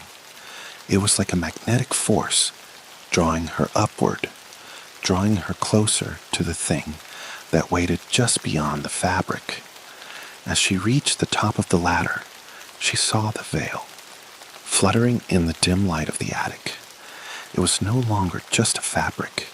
It was alive, twisting in the air, its edges writhing like tendrils, reaching for her. The symbols, those same symbols that had burned themselves into her mind glowed faintly, the same color as the blood that ran through her veins. They moved, shifted, as though they were trying to speak, trying to call her. And then the figure appeared again. Not her grandmother, not the strange creature that had taken her place before. This was something else entirely, something darker. It was a presence, a shape without form, a mass of shadow that seemed to pulse with the same rhythm as the veil. The thing, whatever it was, moved almost too quickly for Lena to follow. And suddenly, it was there, standing just behind the veil, its shape distorted and shifting with every blink of her eye. "Come closer," the voice whispered. But this time, it was more than just a whisper. It was an insistent command, echoing in her bones, vibrating through the walls, through the very air. Lena's legs shook beneath her, her knees buckling with the weight of the fear that had taken root inside her. But still, she couldn't stop herself from stepping closer to the veil. She had to know. She had to see what lay beyond. With trembling hands, she reached for the veil. As her fingers brushed the fabric, the coldness seeped into her skin, chilling her to the marrow. She gasped, pulling her hand back, but it was already too late. The moment she made contact, everything shifted.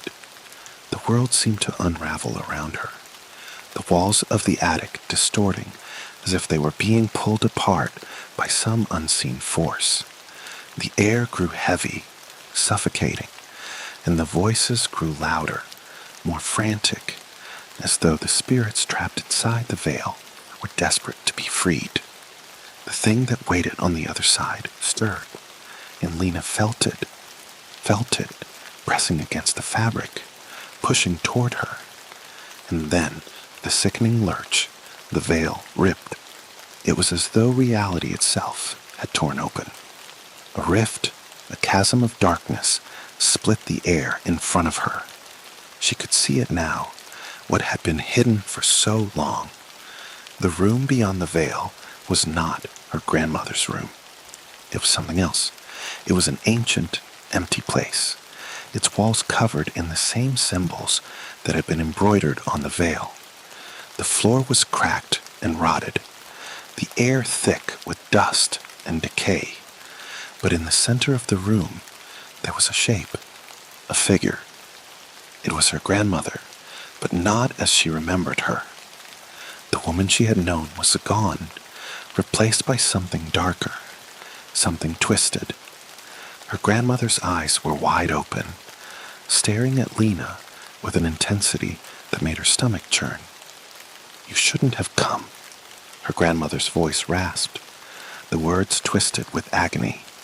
Her body was hunched, her skin pulled tight over her bones, fingers clawing at the air. She was trapped, caught between this world and the one beyond the veil. Lena staggered back, her heart racing in her chest.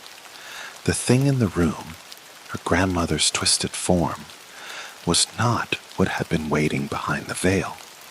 That thing was still there, still pressing against the edges of the rift, its form so dark and formless that Lena could barely comprehend it. It was the source of the voices, the thing that had been trapped for so long. And now, it was free. "You were always meant to find it," the voice whispered. But this time, it was coming from everywhere. "You were always meant to open it."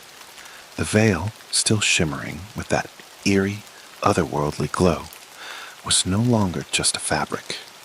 It was the barrier between two worlds. And as Lena watched, the rift in the air grew wider, the thing beyond it growing stronger, hungrier. She wanted to run. She needed to run. But her feet were rooted to the spot, as if the house itself were holding her in place, forcing her to face what had been unleashed. "Come to me," the voice whispered. It was so close now, as though it were inside her head, filling her thoughts with darkness. And then, in a flash of understanding, Lena realized truth. The thing behind the veil, the creature, the entity that had been trapped here for generations, wasn't just a force of destruction. It was a memory of the family's sins, of the price they had paid for their dark pact, a memory that had been buried so deep that even her grandmother hadn't fully understood it. Lena was the last, the final thread, and now the veil had chosen her. With a final, desperate cry, she stepped toward the rift, reaching for her grandmother's twisted form. But as her fingers brushed against the air, the room around her shattered, collapsing in on itself. The house, the walls, the veil, they all came crashing down, and Lena was swallowed by the darkness. In the silence that followed, the veil fluttered once more, its silk shifting in the breeze of an unseen wind. The house was empty, and the veil remained, waiting for the next to come. He'd never meant to stay in the city. The idea had been simple. Get in, get out, and leave. Just a temporary place to sleep while his life went on. It wasn't supposed to be permanent. But then there was the apartment, the narrow hallways, the worn stairs that creaked underfoot, and that strange little unit at the end of it all. Number 417. At first, it felt like the city had welcomed him with open arms, as if it knew he needed something more than just a roof, something deeper. The place was affordable too, even in a city as bustling and expensive as this one.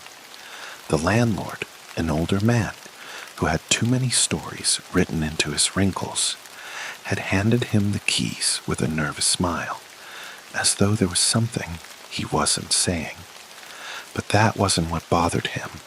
No, it was the apartment itself. It was a small, one-bedroom unit, perfect for someone like him, someone who had learned to live with less, someone who didn't need much. There were 4 doors in the apartment: the front door, the bathroom door, the bedroom door, and then the 4th door. The first 3 were ordinary, nothing strange about them at all. But the 4th door, it was something else, something that seemed almost too deliberate. Tucked at the end of a narrow hallway, it wasn't like the others. The wood was old, scratched, with chipped paint that revealed hints of something darker underneath. And the thing that set it apart was the way it was hidden. He had noticed it the first day he moved in, but dismissed it as an odd quirk of the apartment.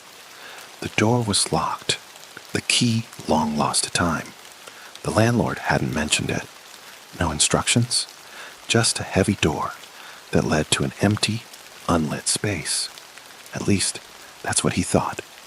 Curiosity, like a quiet but insistent hum, started to eat at him. It wasn't so much that the door was mysterious. It was that it wasn't. It was a part of the apartment, a forgotten afterthought, as if it had always been there, just waiting to be discovered. He began wondering what was behind it. He had no reason to think there was anything special, but the idea of a hidden doorway kept coming back to him, taunting him in the quiet moments of the night when everything else felt still and empty. The more he thought about it, the more it gnawed at him. He'd explored the apartment, inspecting the bathroom, the kitchen, the bedroom, all of it. But the 4th door, it lingered in the back of his mind. It felt as though it was silently calling to him, as if something inside it wanted him to open it. He could ignore it for now. He could tell himself he was just being paranoid. But the longer he stayed in that apartment, the more the door seemed to loom larger in his thoughts. It was on the third night that it happened. The day had been long. The noise of the city outside had grated on his nerves. The buzz of traffic, the low hum of voices drifting through the thin walls. He was exhausted, the kind of tired that sinks deep into your bones. But sleep was impossible. The air was thick, oppressive, and something was pressing against his chest, just behind his ribs. The sensation was new, a heaviness that he hadn't noticed before, something he couldn't quite place. He had been sitting in the living room, staring at his phone, flicking through pictures of places he'd never visited, when the sound came. A soft scraping, faint at first. He thought it was nothing, perhaps just a settling noise from the old building, or maybe a neighbor moving something heavy in the unit next door. But it didn't stop. The scraping grew louder, more persistent, and then it stopped altogether. He looked up, confused, his heartbeat quickening in his chest. His eyes moved instinctively to the hallway, toward the door, the fourth door. For a moment, he debated ignoring it, turning away, pretending that nothing had happened. But the feeling in his chest, the way it was tightening with each passing second, won over.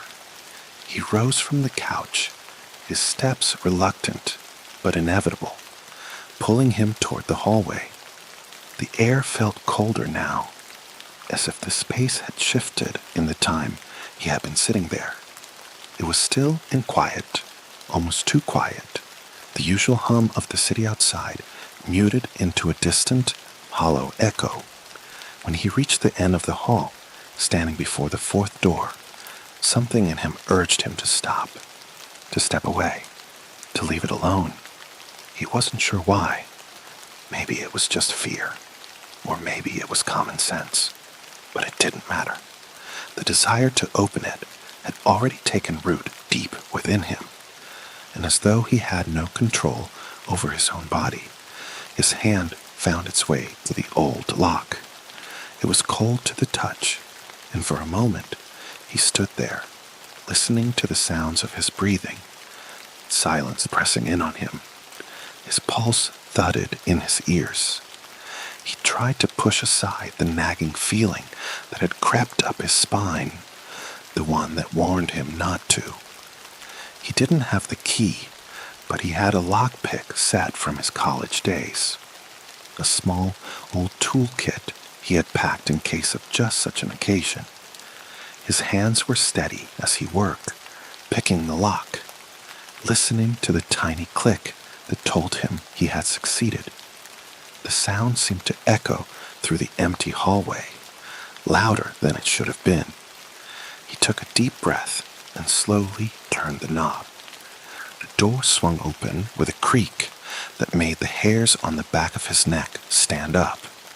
Beyond it, there was nothing but darkness, deep, consuming blackness that stretched beyond the limits of his vision. It wasn't like the other rooms in the apartment. There were no familiar sounds, no scent of dust or stale air. It was just empty. A sense of unease settled over him, like a heavy weight. He took a step forward, his eyes adjusting to the void in front of him. The hallway beyond the door seemed impossibly long, stretching farther than the small confines of his apartment should have allowed. The air felt wrong, too. It was thick, like it had substance, almost as if it were pushing against him. Every breath he took felt heavier, every step a little more difficult than the last. And then there was the sound again, a faint, indistinct rustling, a whisper, maybe, or the scrape of something against the floor. His heart began to pound, and the sense of something watching him crept up his spine. Something was waiting in that hallway, waiting for him to come closer. He could leave. He could shut the door. But something kept pulling him forward, urging him to move deeper into the hallway. Something in the dark, just beyond his reach, knew he would open the door, and it was calling him, beckoning him into its depths. "Hello?" His voice broke the silence, a tremor of uncertainty creeping in. No answer, but the air seemed to grow heavier with each passing moment. He took another step forward, the floor beneath him creaking in protest. And then, a voice. It was low, rasping, like the sound of something scraping across the ground. But this time, the voice was clear. "You shouldn't have opened the door." He froze. The voice wasn't from behind him. It wasn't from the apartment at all. It came from the hallway, from the darkness. It was a voice that belonged to something else, something that should never have been let in.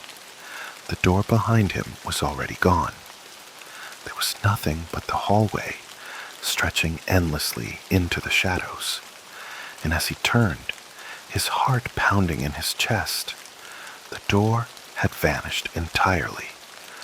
The silence that followed the voice was the kind of silence that felt unnatural, like it was pressing in on him from all sides.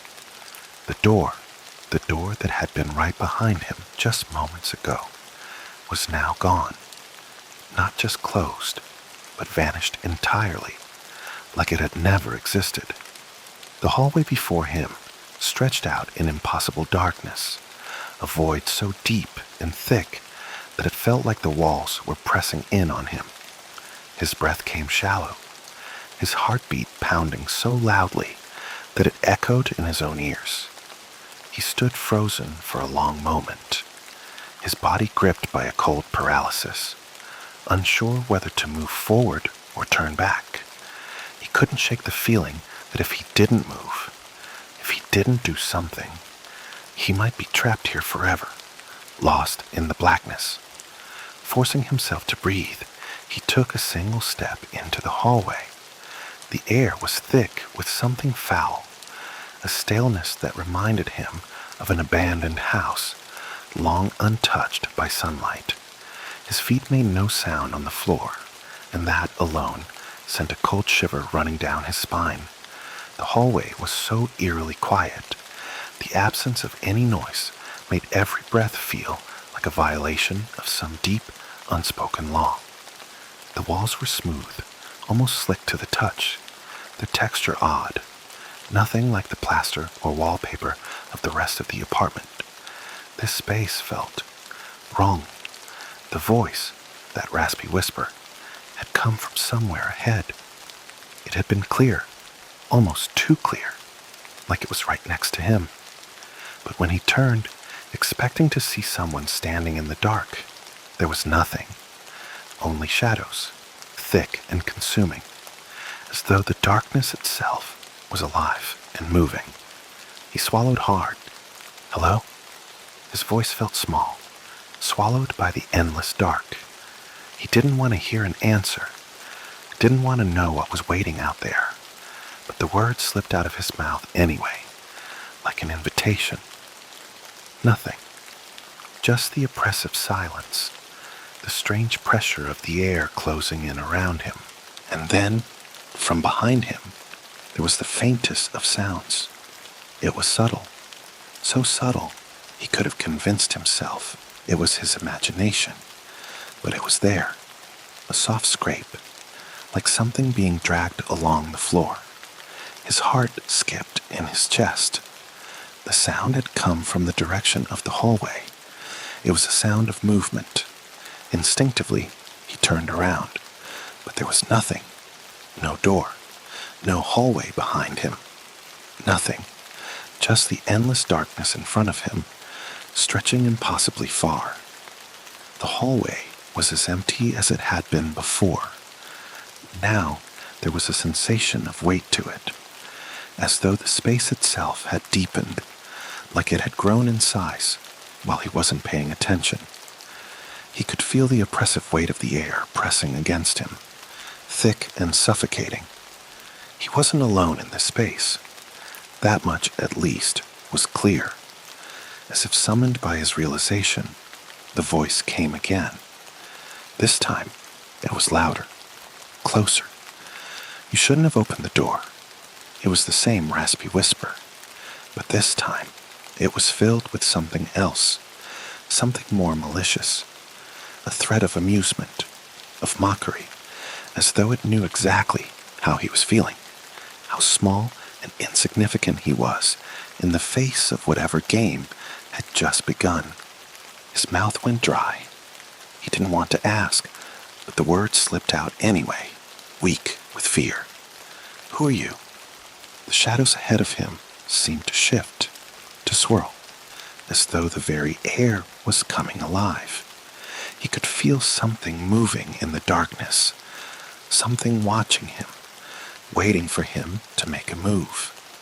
The hallway seemed to contract with each breath he took, as if it was pushing in from all sides. The voice responded. It was now unmistakably closer, right in his ear, though there was no one there. "You opened the door. You're part of the game now." He shuddered, goosebumps prickling his skin. He could hear something moving in the darkness, something skittering just beyond his sight. The hallway had changed. Where there had been a smooth surface, now there were cracks, deep ones, stretching from floor to ceiling. The shadows seemed to gather in those cracks, pooling in the corners, pulling at him like tendrils, as if the darkness itself wanted to consume him. He reached out, his hand shaking, and touched the wall. The moment his fingers made contact, the wall moved. It wasn't a simple shift. It was as if the wall breathed. The surface beneath his hand pulsated with a slow, rhythmic movement, a sound like a low hum reverberating through the hallway. It felt like the apartment itself had come alive, like the walls had taken on a life of their own, reacting to his touch. He yanked his hand away, his pulse racing. This wasn't right. None of this was right. "Welcome," the voice purred from the darkness. "Welcome to the game." The hallway in front of him twisted. It wasn't a simple distortion. Number it was a full-scale transformation. The walls seemed to breathe, and as they did, the hallway stretched impossibly long. The space before him, which had once seemed contained and manageable, now appeared infinite, pulling away from him at an unnatural angle. With every step he took, the hallway seemed to stretch farther. The walls loomed, dark and breathing, the darkness moving with him, following him, drawing him deeper into the endless stretch of corridor. Each step he took was harder than the last, as though the air itself was thickening, turning heavier. The walls seemed to close in with every moment, their breath growing louder, more suffocating. His mind spun in confusion, but one thought remained constant. The door was gone. He had crossed into something else now, and there was no turning back. He didn't know how far this hallway went, how long it stretched, or what lay at the end of it, but he knew he had no choice but to keep moving forward. The game had begun. As he walked further, the feeling of being watched intensified.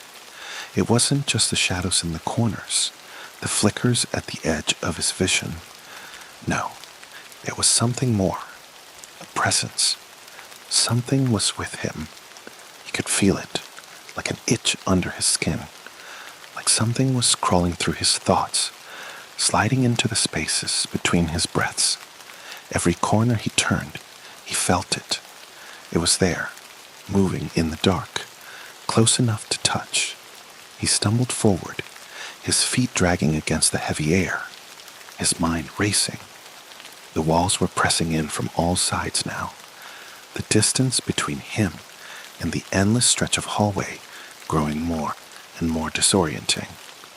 Then, just as he thought he might collapse under the weight of it all, something shifted in the shadows ahead of him. A figure, tall and unnaturally still, stood in the distance. It was impossible to make out details. Too far, too obscured by the darkness. But the figure's presence was unmistakable. He could feel it, like a weight in his chest. The voice from before echoed in his mind again, sharp and mocking. You've come far, but the game isn't over yet. It's only just begun. With a renewed sense of dread clawing at his throat, he took another step forward. His heart pounded in his ears as the figure ahead of him seemed to move, slowly, deliberately, toward him. It was impossible to say if it was real, if it was even truly there, or if it was just another trick of the shifting, warped space around him. But he had no choice but to keep walking, keep moving, because in this game there was no escape, and the rules, he was beginning to realize, were not in his favor. The figure ahead moved again, slow but deliberate, its presence growing more pronounced with each passing moment. The air in the hallway felt suffocating now, thicker than ever, as if the very atmosphere was alive and determined to swallow him whole. His heart pounded against his ribcage, a rhythmic drumbeat that seemed out of sync with the rest of the world. It felt like the darkness around him had become a living thing, breathing in time with his fear. He tried to focus on the figure. It was tall, impossibly so, stretching upward toward the ceiling as though it was trying to pierce the shadows. But as he stared at it, his mind began to warp the shape. One moment, it was a human figure, standing upright, its silhouette sharp against the blackness. The next, it seemed to stretch and distort, its limbs lengthening in unnatural ways, twisting like the roots of some monstrous tree. The walls of the hallway seemed to pulse with the figure's every movement, as though they were reacting to it, or perhaps feeding off of it. The voice echoed in his mind again, closer this time, as though it were coming from inside his skull. The game's rules are simple, really. You must keep walking, keep moving, keep progressing. But remember this, you're never alone in this game. You'll never be the only player. The words were like a whisper at first, but as they wrapped around his consciousness, they turned cold, distant, as if they were coming from somewhere far away. His thoughts twisted, and a cold knot formed in his stomach. Keep walking? Keep moving? But toward what? He had no idea what was ahead of him. What lay in that darkness? Figure had stopped moving now, its shadow stretching across the hallway like a dark stain. He couldn't tell if it was waiting for him or watching him, but whatever it was definitely aware of his presence, and that was the worst part. It knew he was here. It knew he was a part of this twisted game, and it wanted him to come closer. But he didn't want to move. He didn't want to take another step forward. His legs felt heavy, like they were made of stone, every movement a struggle. His eyes were glued to the shape ahead, and despite everything in him, telling him to turn around, to run, he found himself walking toward it, compelled by something darker than mere curiosity. A sharp crack sounded somewhere in the darkness behind him, like bone snapping or wood breaking, and it made him jump. His pulse quickened, and he turned around, but there was nothing, just the same hallway, stretching endlessly in both directions. The shadows shifted, curling in on themselves as though they were watching him. He was trapped in a place that felt like it was between worlds. No beginning, no end, just darkness, and the weight of things he could not comprehend. The voice came again, louder this time, reverberating through his very bones. You should have known better than to open that door. The game doesn't end the way you think. It never does. He tried to move, but his feet felt heavy. His body felt heavy. He couldn't breathe right, couldn't get enough air into his lungs. Panic rose in his chest like a burning fire, and his vision blurred as he stumbled forward, trying desperately to get away from the oppressive pressure of the hallway. He reached out for the walls, his hands scrambling, but the walls seemed to pull away from him, just out of reach. The air, it was thick with something alive. The very darkness itself seemed to pulse with energy, as if the shadows were feeding on his fear, growing stronger with every breath. The hallway was alive, feeding off of his anxiety, and it was becoming harder and harder to think straight. And then, in a flash, the shadows shifted again. The figure was gone. For a moment, he stood there, gasping for breath, his mind scrambling to make sense of what had just happened.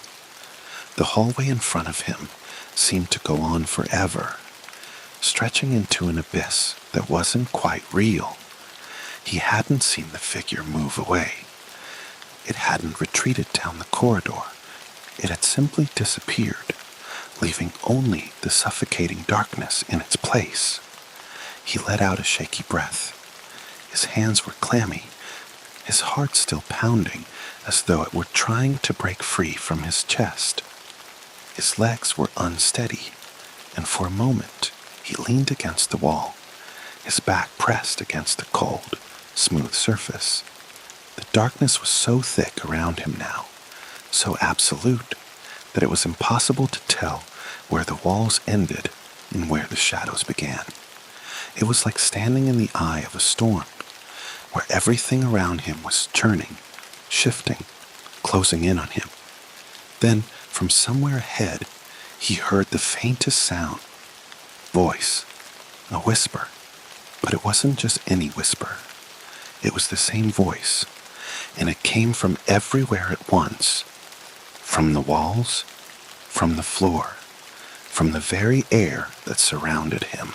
The game is about to begin in earnest, the voice purred, the words wrapping around him like chains. Now you will be tested. You will be asked questions about yourself, and if you answer them wrong. The voice paused, the silence between the words stretching out like a terrible promise. You will never leave this hallway. He couldn't speak. He couldn't breathe. The shadows pressed in on him tighter, colder now, like something had wrapped around his chest and was squeezing the air out of his lungs. His eyes darted around the hallway, searching for any sign of the figure, any movement in the darkness. But there was nothing, just a cold, unnerving stillness. And then a figure did appear at the far end of the hallway. It was a man, or at least it looked like one. He was tall, impossibly tall, like the thing from before, but this time his face was visible, pale and gaunt, with eyes that were too large and too wide. His mouth was twisted into an eerie, sickly grin that seemed to stretch beyond what was humanly possible. The man, or whatever he was, didn't move. He simply stood there, his eyes locked onto the man, the one who had opened the fourth door. And that's when he knew. This was the moment. The game had truly begun.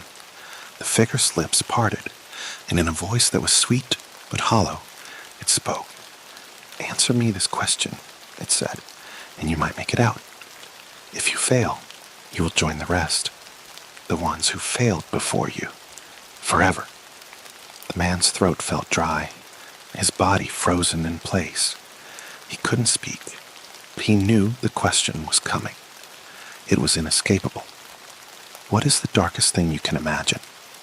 The figure's eyes gleamed with a sickening light as it spoke the words. It was a question so simple, so pure in its horror, that for a moment he felt like he was falling into the depths of a nightmare. The air grew colder still, and the darkness swirled tighter, pressing in, pulling him deeper. He had no answer, not yet, but as he stood there in that terrible silence, he could feel the pressure mounting, the weight of the question sinking deeper into his soul. And for the first time since entering the hallway, he felt truly alone. The game was real, and he was trapped inside it. The question hung in the air like a cloud of poison, suffocating everything around him. It was simple enough, deceptively so, yet it gnawed at him like a living thing, wrapping its tendrils around his mind. What is the darkest thing you can imagine? The answer wasn't something he could pluck from the air, something obvious, something tangible. It was something far worse, something that came from deep within, from the hidden corners of his mind, the places he never dared to go, the places that no one was ever supposed to visit. The figure, the man, or whatever it was, stood there, its eyes locked on him, its grin stretching ever wider, more grotesque. The man could feel its gaze, invasive and unnerving, like it was reaching into his mind, pulling out his deepest, most hidden fears. The voice, sweet and chilling, echoed again, reverberating through the darkness. "Answer me, and you might survive," the figure whispered, its voice like silk over broken glass.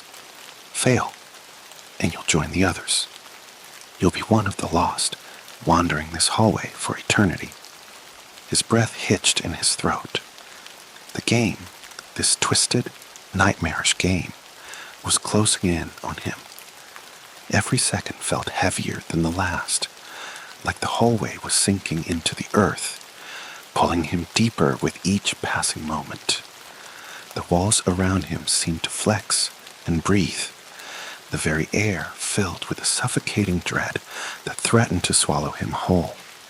What is the darkest thing you can imagine? His thoughts spiraled into chaos. He could feel his mind unraveling, pieces of his past rushing forward, threatening to suffocate him in a tidal wave of forgotten memories. Faces, images, broken fragments of things he had buried deep inside. But none of it felt right. None of it felt like the answer. He didn't have an answer. Not yet. And the more he tried to focus, the more he tried to push away the overwhelming wave of terror, the deeper the shadows seemed to stretch. The hallway around him was changing again, the walls shifting in subtle ways, warping like a reflection in a cracked mirror. Every corner, every stretch of corridor seemed to bleed into another, an endless labyrinth of dark, shifting paths that threatened to trap him forever. The figure spoke again, its voice like a whisper, curling in his ears. "You've seen it, haven't you? You felt it, the darkest thing." The man froze. His eyes widened. Had it seen his thoughts? Had it heard his fears? A flash of something twisted and terrible lurched forward in his mind, something so dark, so repulsive, that it almost felt like the very air had been sucked from the room. The darkness around him seemed to stretch tighter, suffocating him. It was there, that feeling, the one he couldn't outrun, couldn't escape, the thing that had always followed him, always lingered just beyond the surface of his consciousness, waiting for him to admit it, to face it. It was a face, not one he could name, but one he had seen in nightmares, one that haunted his dreams and tainted his waking moments. It wasn't a face he could ever forget. The eyes were cold, empty, hollowed out, like they had once held something, but now only contained a void, a dark void. And the smile, it was twisted, crooked, the kind of smile that suggested malice and something far worse. But it wasn't just the face. It was the feeling that came with it, the feeling that someone, something, was always just a step behind him, that no matter where he went, no matter how far he ran, it would always be there, waiting, watching. The man's heart thundered in his chest. The shadows were closing in. Was this the answer? Was this the darkest thing? The figure in the hallway didn't move. It just stood there, watching him with those piercing eyes, its grin never wavering. And then it spoke again, its voice low and dripping with anticipation. Tell me, what is the darkest thing you can imagine? The answer you give will decide if you leave this place or if you become part of it. His mind raced, scrambling for an answer, but there was nothing, no clear answer, just that face, that terrible, unblinking face. The man could feel the darkness stretching out, threatening to pull him into its depths. The walls pressed in tighter, suffocating him, as if the very hallway was alive, reacting to his fear. Suddenly, he heard a low, mocking laugh, not from the figure, but from somewhere deeper in the darkness. It was a sound that made his skin crawl, a laugh that didn't belong to anything human. It was the laugh of something ancient, something that had existed long before the man had even set foot in this place. The sound crawled under his skin, scratching at his insides, gnawing at his sanity. No, it's not just about the face. It's about what it represents. He stumbled backward, his legs weak, his chest heaving with ragged breaths. The answer was there. It was the darkness inside of him, the thing he had been running from all his life, the fear of the unknown, of what he could never control, the terrible knowledge that whatever he faced in the shadows was always a part of him, always lurking just out of sight, just beneath the surface of his thoughts. The figure's grin widened, its teeth sharp and jagged, a reflection of the same void he had seen in the face. "So you know now," it whispered, its voice filled with dark satisfaction. "You know what you're running from, but the game isn't over. Not yet." The darkness around him shifted again, becoming more oppressive, more tangible. It pressed in on him, the walls seeming to close in, and the floor beneath him felt unstable, as if it might collapse at any moment. He could feel the pressure building in his chest, the air growing thick and suffocating. It was like being trapped in a nightmare with no way out, no escape. The shadows seemed to twist and writhe around him, alive with dark energy. And then, there it was again, that face, the face that had haunted him. He couldn't escape it now. It was everywhere. The walls of the hallway had turned into something worse, something far more terrifying. The figure in the distance, its eyes gleaming with the knowledge of his deepest fears, started to step forward, each movement slow and deliberate. The man opened his mouth to scream, but no sound came out.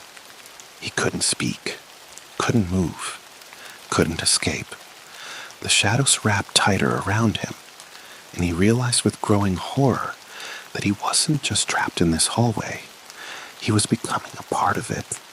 He was one of them, swallowed whole by the darkness.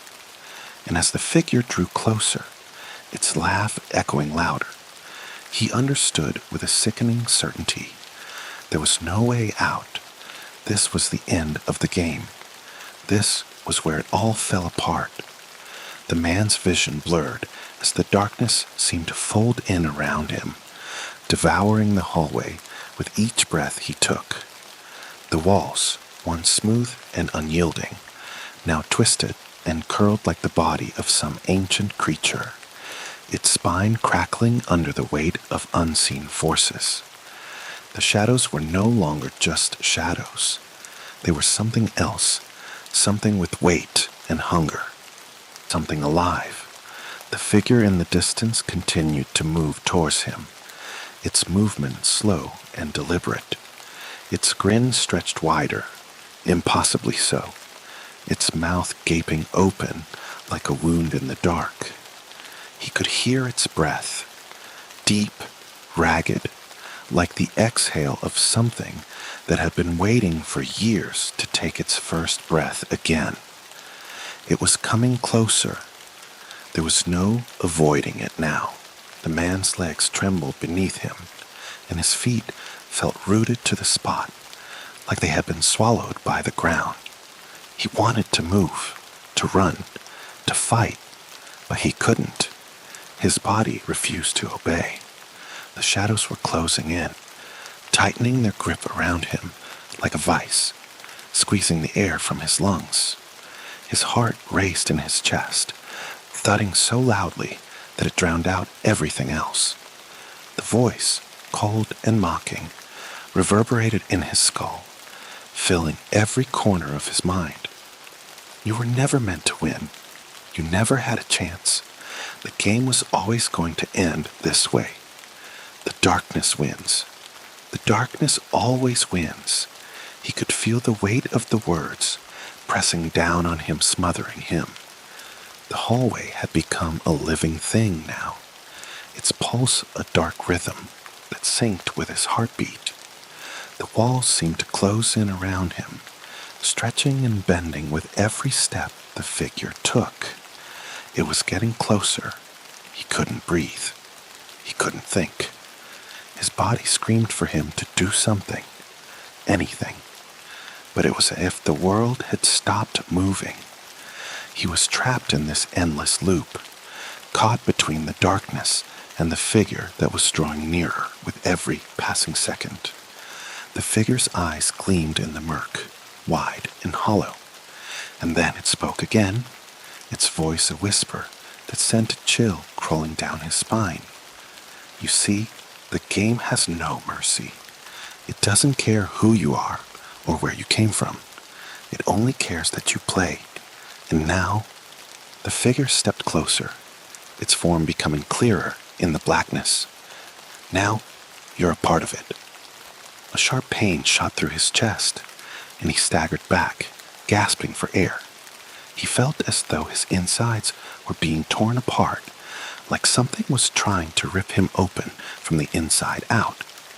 The walls closed in around him, suffocating him, the shadows pressing against his skin, cold and invasive.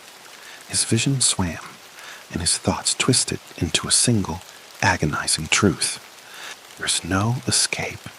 The man's legs finally gave way, and he collapsed to the floor, his hands clutching at the cold, uneven surface.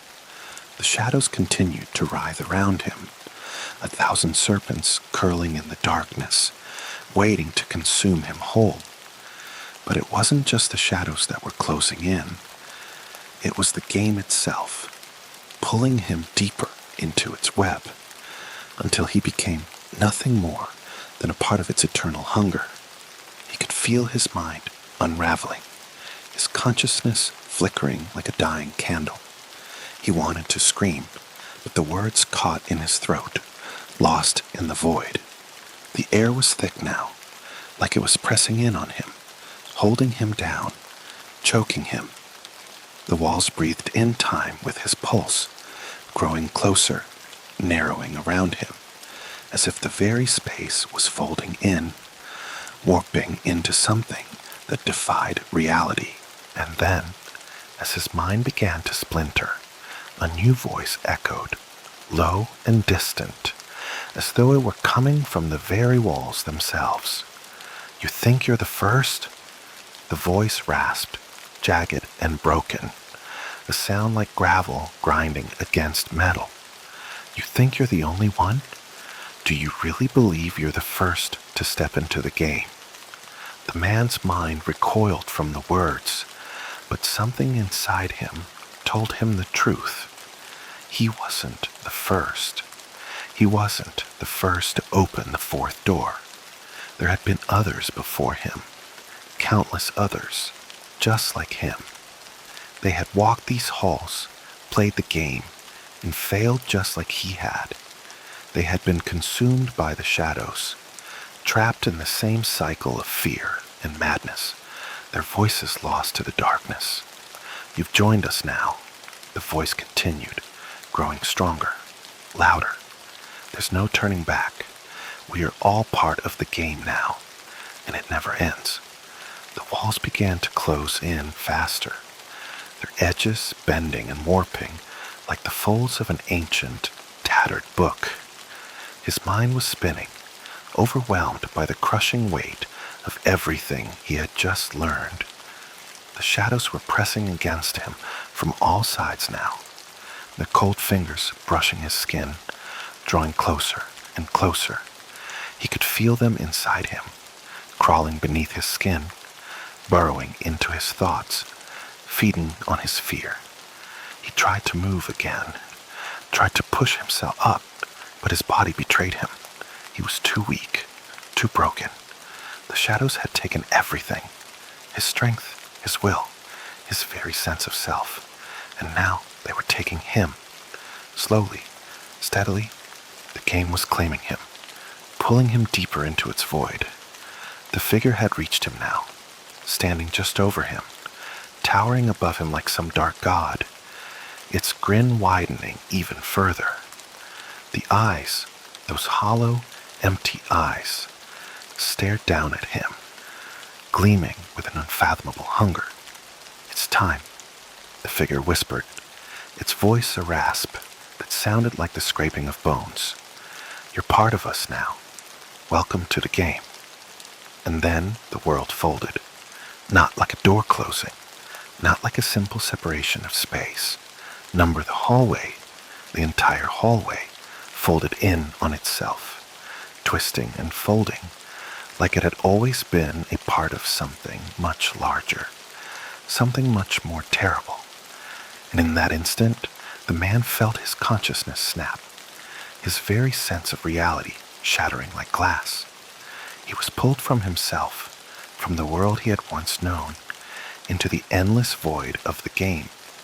There were no sounds, no screams, no relief, only the suffocating pressure of 1,000 unknown faces pressing in on him, eyes staring, accusing. They were the lost ones, the ones who had failed before him. And now, he was one of them. The last thing he saw before the darkness consumed him was the figure, still standing over him, its grin stretched wide, its eyes burning with ancient knowledge. And then, everything went silent. The hallway was still, empty. The fourth door remained locked, hidden at the end of the hall. But if you listen closely, in the silence, you might hear a faint whisper from within, an echo of the man who had opened it. His voice is lost now, tangled in the web of shadows, a part of the game, forever. The game continues, and there's always a fourth door. The moment Claire laid eyes on it, she knew she couldn't leave the store without it.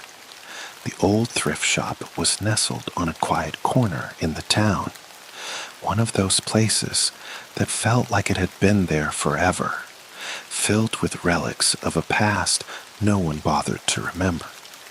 The windows were grimy, and the sign above the door was faded with age, but there was something magnetic about the place. She had walked past it countless times, always in a hurry, always too busy to stop.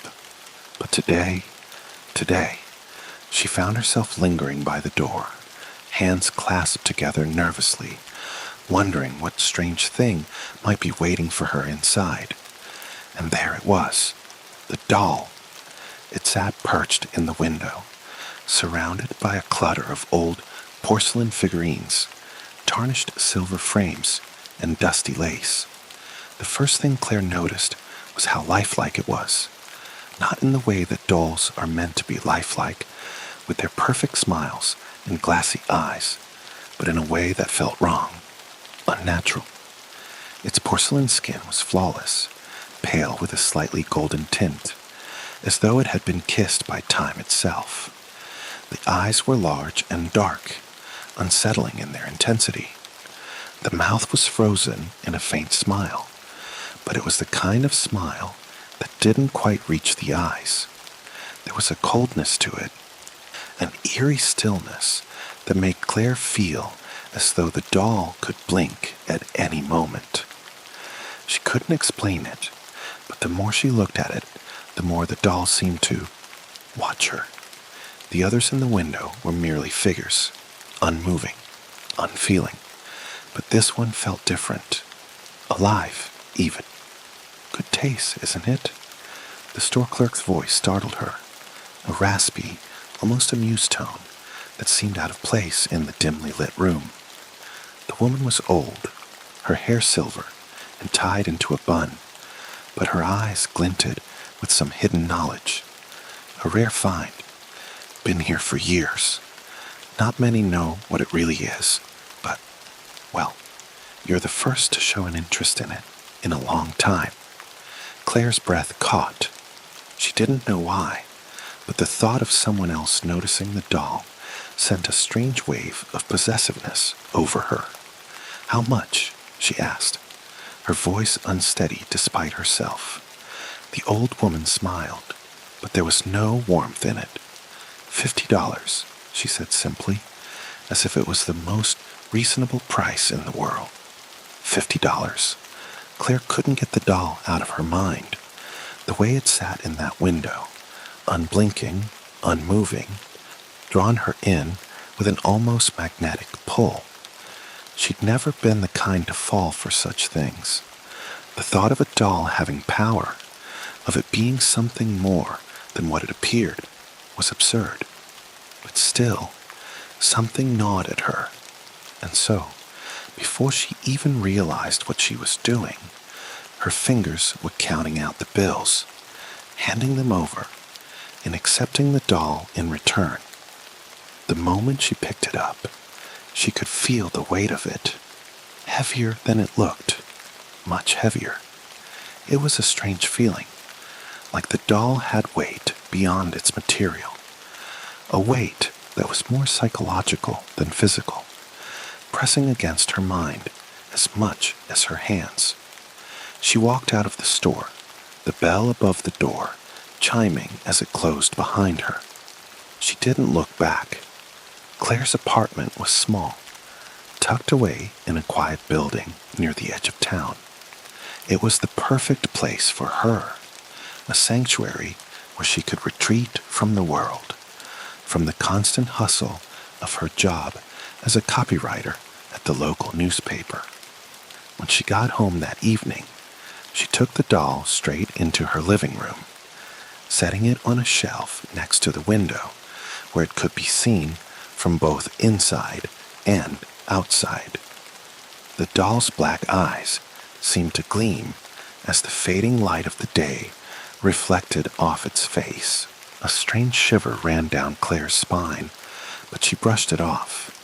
She told herself she was being silly. It was just a doll. But that night, something changed. Claire had just finished dinner, the last of her wine resting beside her on the coffee table, when she heard it, a faint, high-pitched giggle. It was so quiet at first that she thought it was just her imagination, but then it came again, clearer this time, louder, like the laughter of a child, distant, muffled, as if coming from another room. She froze, her glass halfway to her lips, the liquid sloshing slightly in the stem. The giggling continued, faint at first, then rising in volume until it echoed through the silence of her apartment. It was so strange, so unexpected, that it took Claire a moment to register what she was hearing. Was it outside? Had someone wandered too close to her window? A child playing? She pushed herself up from the couch, looking out the window, but the street below was empty. The noise had to be coming from inside the apartment. The giggling stopped as suddenly as it had started. Claire's breath quickened, and a sense of unease settled over her like a heavy blanket. She glanced toward the shelf where the doll sat, its cold eyes staring back at her. She frowned, shaking her head. It's nothing, she thought. Just the wine. I'm tired. I'm hearing things. She grabbed the remote and flicked on the TV, trying to distract herself. The laughter still echoed in her mind, but she refused to give it more power than it deserved. That night, Claire fell into an uneasy sleep. The sounds of her apartment settled into the background, becoming a dull murmur against the noise of the street outside. But just before she drifted off, she could have sworn she saw something in the corner of her vision. A fleeting movement, something that shouldn't have been there. A shadow, too solid to be a trick of the light, stretching long across the floor. Her heart pounded, but she quickly dismissed it. There was nothing to be afraid of. Not with just a doll. Right? The next morning, Claire woke up with a dull headache and an uncomfortable feeling in her chest. The doll was still on the shelf, its eyes fixed on her with an intensity that made her skin crawl. The giggling from last night seemed to hang in the air, like an aftertaste she couldn't shake. She shook her head and made coffee, trying to push aside the creeping discomfort gnawing at her mind. As she sipped the coffee, the sound of the apartment creaking in the quiet morning was the only noise. But then she saw it. The doll's position had shifted ever so slightly. It wasn't much, just enough that Claire could tell it had moved. One of its tiny hands was raised, as if reaching for something. She blinked and rubbed her eyes, wondering if she had just imagined it. But no, the doll's hand was definitely raised, and its smile, it was different, a little wider, a little more sinister. A shiver crawled up her spine. It was absurd, of course. There was no reason to be scared. Dolls didn't move. Dolls didn't change. But then why did she feel so unsettled? Claire's stomach tightened as she looked away, trying to focus on something else. Maybe she was just overtired, maybe a little too wrapped up in her own head. The doll was just a doll, but deep down, she knew something was wrong, something she couldn't explain. The giggling started again. Claire's days blurred together after that first unsettling night. The strange incidents seemed to pile up on each other, one after another, as if they were too eager to be ignored. She tried to tell herself it was all in her head, that her imagination was running wild. After all, it was just a doll. It couldn't possibly do the things she thought it was doing, right? But no matter how hard she tried to push the thoughts away, they lingered, gnawing at the edges of her mind. The doll's eyes. It was always the eyes. Every time Claire looked at it, they seemed different. Not just a little change. No, this was something more.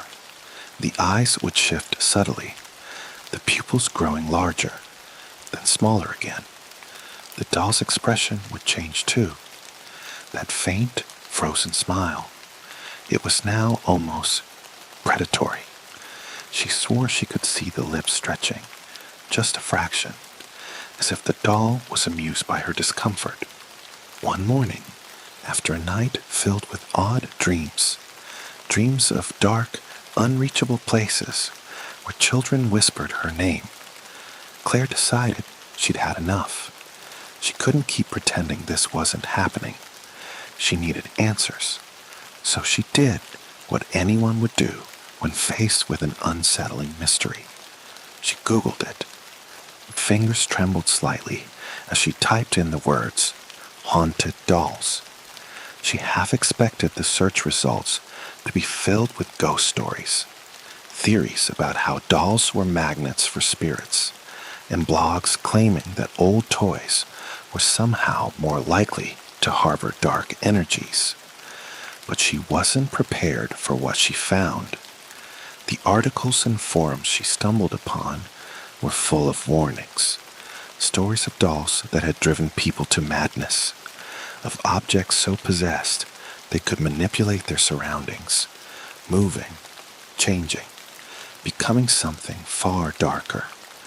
They told tales of dolls that seemed to wake up over time, feeding off the fear of their owners, slowly, almost imperceptibly, gaining strength.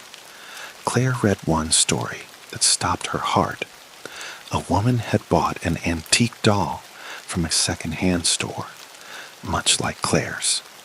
At first, it had only been small things, furniture out of place, odd noises in the dead of night.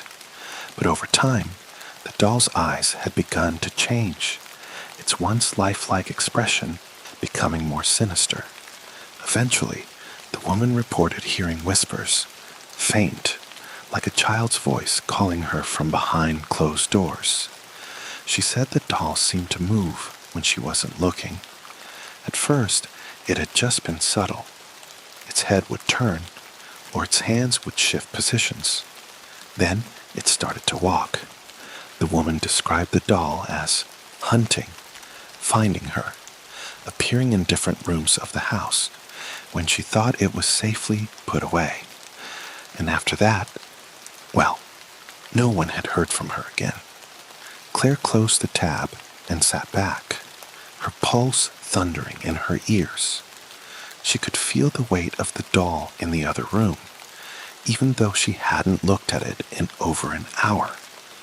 Every nerve in her body screamed at her to get rid of it, to throw it out, to burn it, to do anything to rid herself of the nagging feeling that it was alive, aware, and watching. But she couldn't bring herself to do it.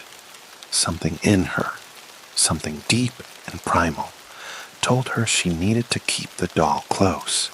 She wasn't sure why. Was it the same pull that had made her buy it in the first place? Or was it the doll itself, some hidden force bending her will, guiding her to keep it? The days passed in a haze, each one blurring into the next. The doll was no longer just an object in her apartment. It was part of her world, a constant, lurking presence. She couldn't escape its gaze. Even when she wasn't looking at it directly, she could feel its eyes on her, burning into her back, into her skin, as if it was waiting for something. Or maybe waiting for her to do something. The giggling returned, and this time it was louder, more insistent, as though it were right beside her. Claire started hearing it during the day, while she was working, while she was in the kitchen, even when she was alone in the shower. It was never quite in the same place, always a few feet away, always just out of reach. But it was there. The laughter, the soft, high-pitched titter that carried in the stillness of the apartment like an echo. Then the movement began. It started slowly, imperceptibly. A shift of the doll's head to the left. A hand raised higher than it had been before. At first, Claire convinced herself she was imagining it. She'd swear the doll had shifted positions, but then she would rationalize it. Maybe she'd bumped it earlier. Maybe it had just been her mind playing tricks. After all, it was an old, brittle porcelain thing. Wasn't it bound to crack or shift on its own, just with the natural wear of time? But then it happened one night, as Claire lay in bed, tossing and turning under the weight of restless sleep. She awoke to the faintest sound, a creak, like something shifting in the next room. She glanced at the clock. It was nearly 3 a.m., that cursed hour when the world feels closest to the unknown. The giggling had stopped, but the air in the room felt heavier, as if something was waiting, watching. It wasn't the giggling that brought her out of bed, though. No, it was the unmistakable sound of something moving, not a subtle shift. This time, it was a distinct scraping noise, something dragging against the wooden floor. Claire's heart lurched as she froze in place, her breathing slowing, listening intently. The silence stretched out, long and suffocating. Then, there it was again, the scraping. Closer now, louder. She had to move. She threw the blanket aside and stumbled out of bed, her feet icy against the floorboards. Slowly, hesitantly, she crept toward the living room. The overhead light flickered to life with a reluctant hum, casting the room in a sickly yellow glow. Claire's pulse hammered in her ears as she turned the corner, her gaze immediately drawn to the shelf. The doll wasn't there. It had moved. She hadn't touched it. She hadn't even been near it. The shelf was empty, save for the other trinkets, the old photographs, and knickknacks. Claire swallowed, her throat tight, as her eyes swept the room.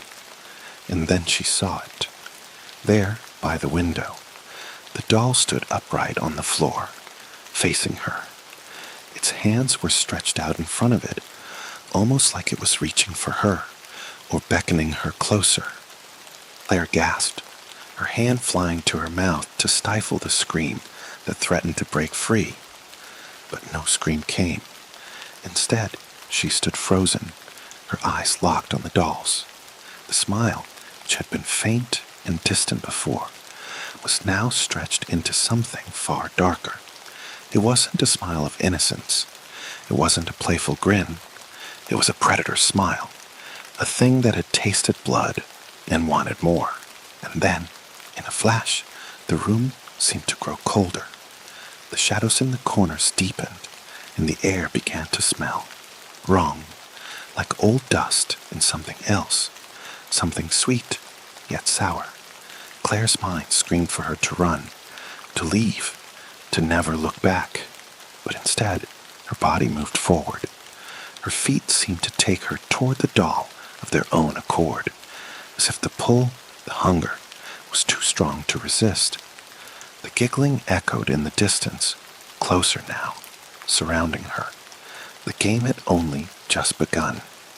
The following days felt like they existed in some strange, foggy reality where time moved differently. Claire couldn't make sense of it anymore. The world outside her apartment seemed so distant, so irrelevant. It was as though everything that mattered, everything that was real, was confined to those four walls. The world outside her door was just a blur, a distant memory, while the doll in the living room had become her only focus. It was a sickness, a dark, consuming force, one that clawed at the edges of her mind, relentlessly dragging her deeper into its grip. She could no longer ignore the whispers. The giggling had evolved. It wasn't just a childlike sound anymore. It had become something darker, more twisted. The laughter, once high-pitched and innocent, now carried an undercurrent of malice. It was a voice, low, drawn out, taunting, like someone whispering directly into her ear. It didn't just come at night anymore.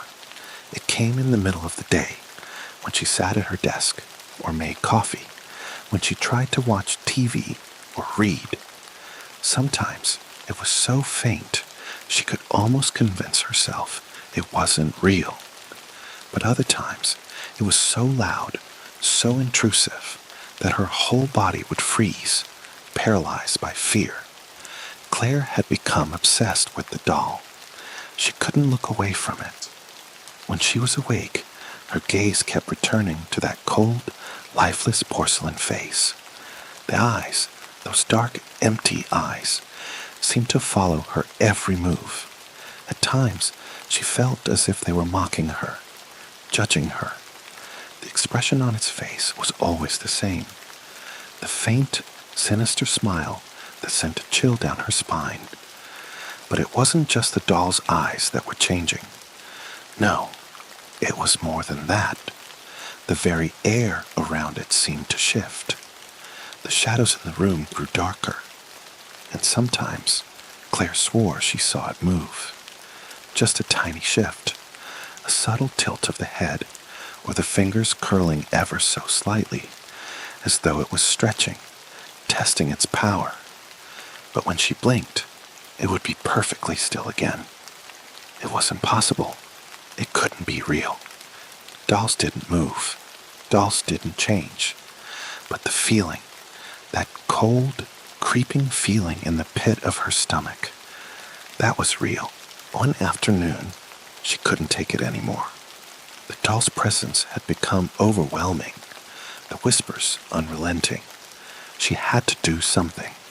She had to understand why this was happening, why it was happening to her. It wasn't just some cheap antique. It was something more. She didn't know why, but for some reason, she felt compelled to search for answers in the attic. Maybe there was something there, some clue that could explain what was happening. She hadn't been up there since she'd moved into the apartment, but the attic had always felt off, dark. She'd noticed the door, just above the stairs, was slightly ajar, but she had never dared to investigate. Now she couldn't stop herself. With shaking hands, Claire grabbed the flashlight from the drawer and made her way to the attic. The stairs creaked under her weight, protesting with each step she took. The air was stale up there, thick with dust and the scent of forgotten things. She scanned the dimly lit room, her eyes searching for anything out of place. There was nothing particularly unusual about it. Old boxes, forgotten furniture covered in sheets, and shelves lined with knickknacks. But in the far corner, behind an old wardrobe, was a large dusty box. Her breath caught in her throat as she approached it. She hadn't noticed it before. It was a large wooden crate, its surface worn with age. It had the look of something forgotten, abandoned, like it hadn't been touched in decades. Claire's pulse quickened. There was something about it that drew her in, something that felt important, something that made her hands tremble as she reached for the lid. The moment she opened it, a rush of cold air hit her face, and she stumbled back, gasping for breath. Inside the box was a collection of old clothing, faded photographs, and there it was, a velvet cloth wrapped around a shape. Claire's heart pounded in her chest as she unwrapped it, slowly pulling away the fabric, revealing a small, ornate box. It was delicate, made of rich wood and inlaid with gold. The box was almost too beautiful to touch, like something meant to be kept far away from the eyes of the living. She lifted the box carefully, her fingers cold as she ran them over the smooth surface. There was a strange weight to it, something that felt heavier than it should be. As she opened the lid, her breath caught in her throat. Inside, resting atop a bed of soft velvet, was another doll. This one was different. It wasn't like the porcelain doll in her apartment. No, this one was something else entirely. It was crafted from dark, aged wood, with intricately carved features and a face that was almost too lifelike, too human. The eyes were hollow, deep gouges carved into the wood as if to swallow the light. Its mouth was twisted into a permanent sneer, and his clothes, black lace and tattered silk, looked as if they had once belonged to royalty. The doll was beautiful, but there was something wrong about it, something unsettling about the way it stared out at her from the box, as though it was waiting. Claire shuddered, her hand instinctively pulling back from the box, but she couldn't tear her eyes away from the doll's face. What was it? Why did it feel so familiar? Her mind raced with questions, but before she could examine it further, the sound of someone, moved behind her. A quiet rustling, a shuffle of feet. Claire whipped around, her heart pounding in her chest, but there was no one there. Just the empty attic, the dust swirling in the dim light from her flashlight. The doll in the box seemed to stare at her, unblinking, as if it had moved. No, Claire thought desperately. This is all in my head. It's just the stress, the fear. It's not real.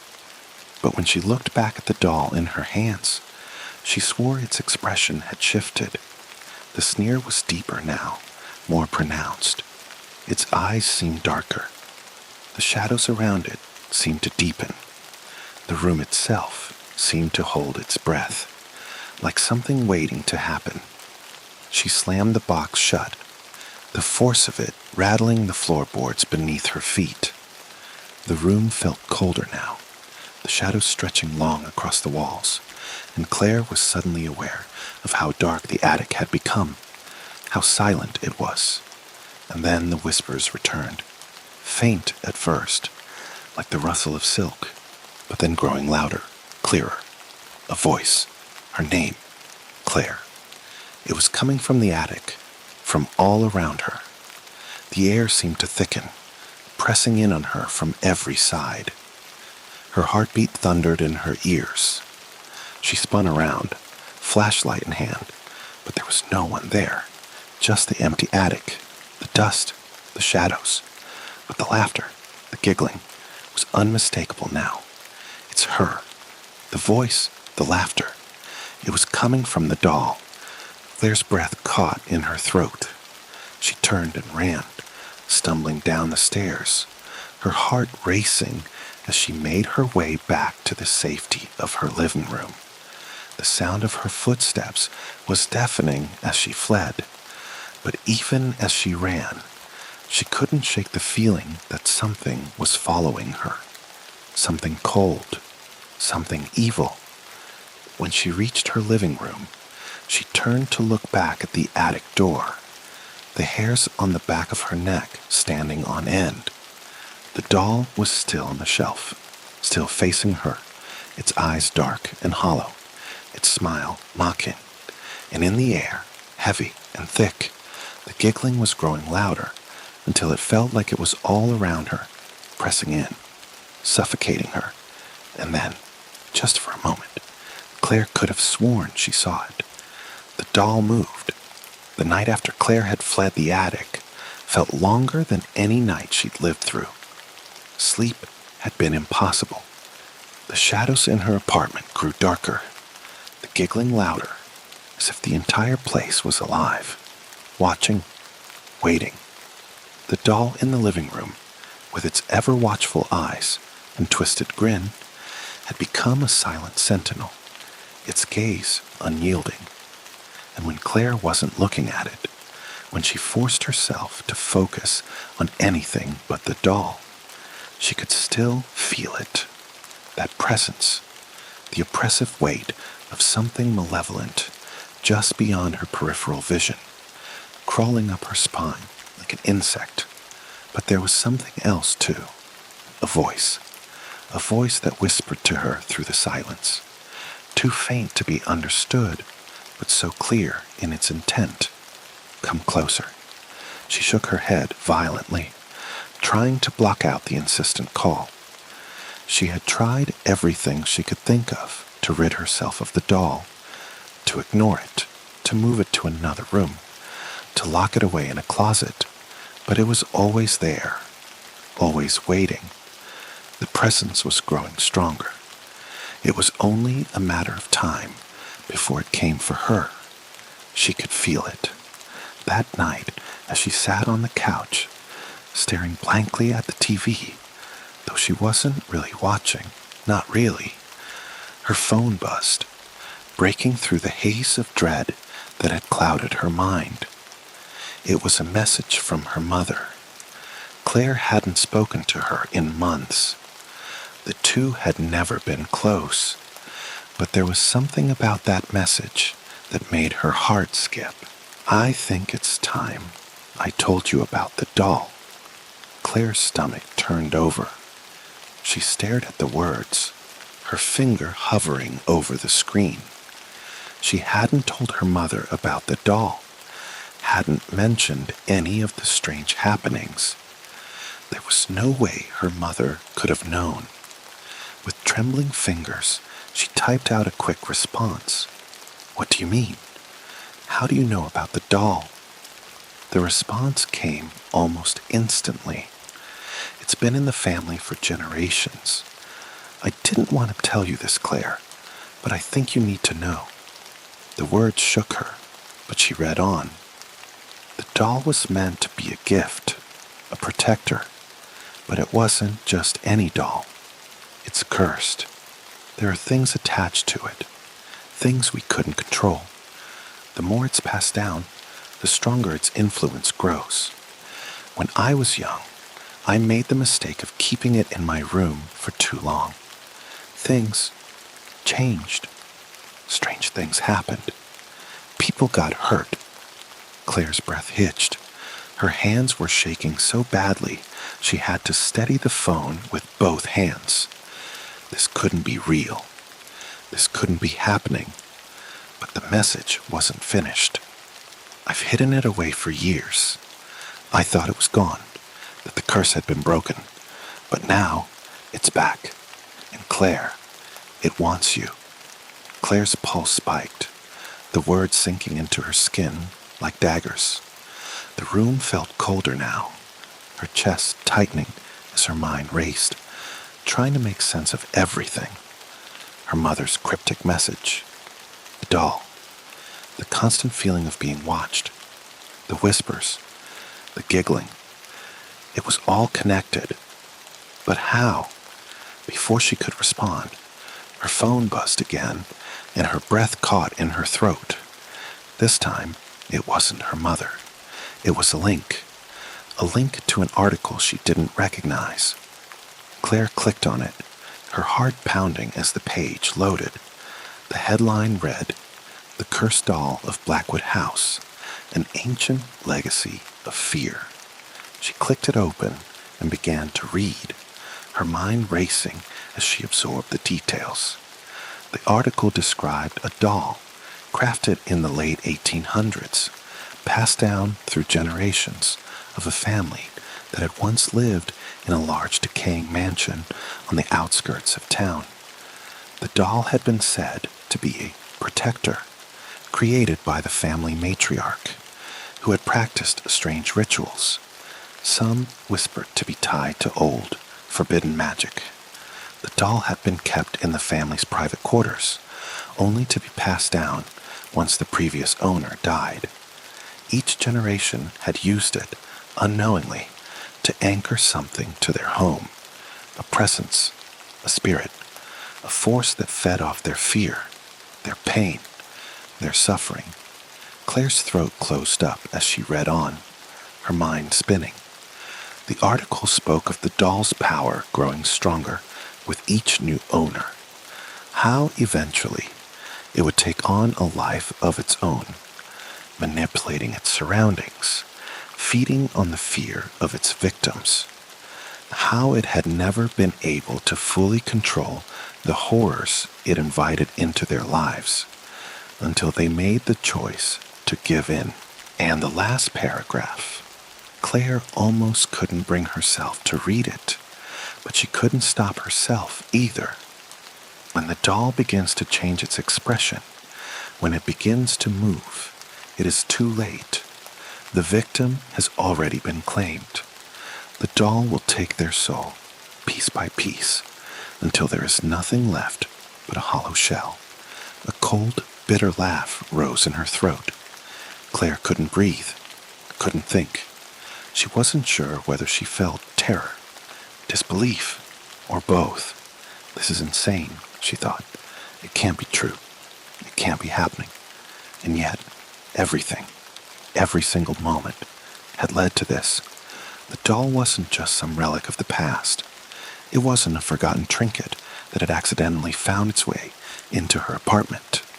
No, it had been waiting for her. The doll wants me. The realization hit her like a freight train. She could feel it now. The weight of it.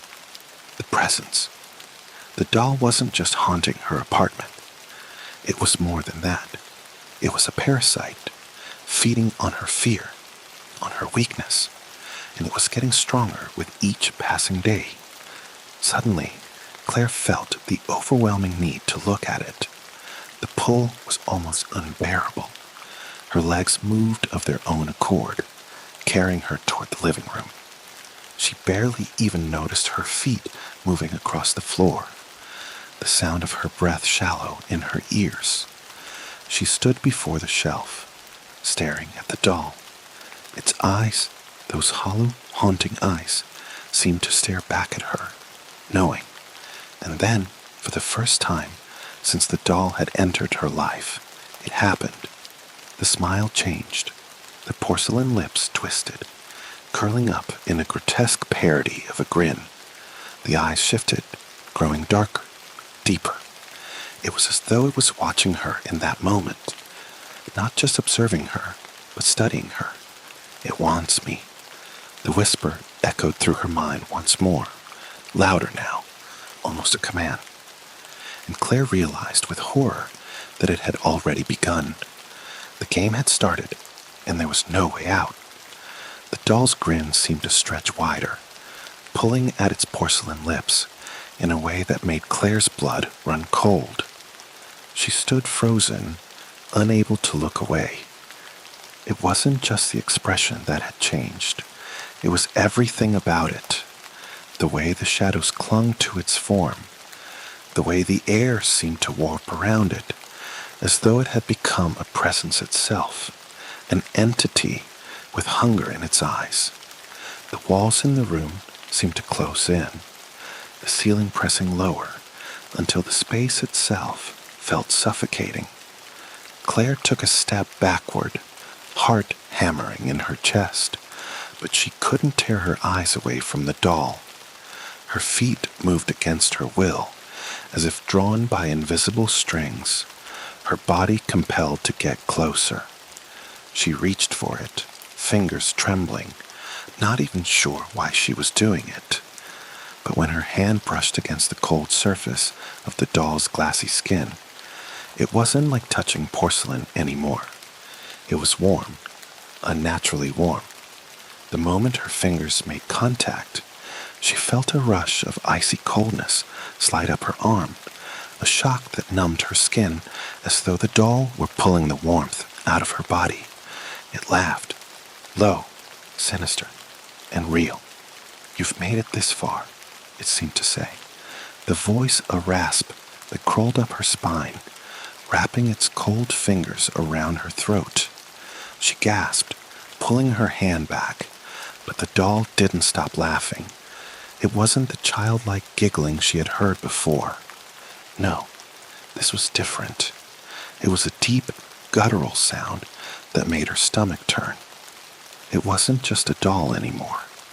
It wasn't just a thing. It had become something. The room seemed to darken further, the corners of the apartment smothered in shadow. The air was thick with an oppressive weight, pressing down on her chest, making it hard to breathe. Claire's mind raced, thoughts blurring into one chaotic mess.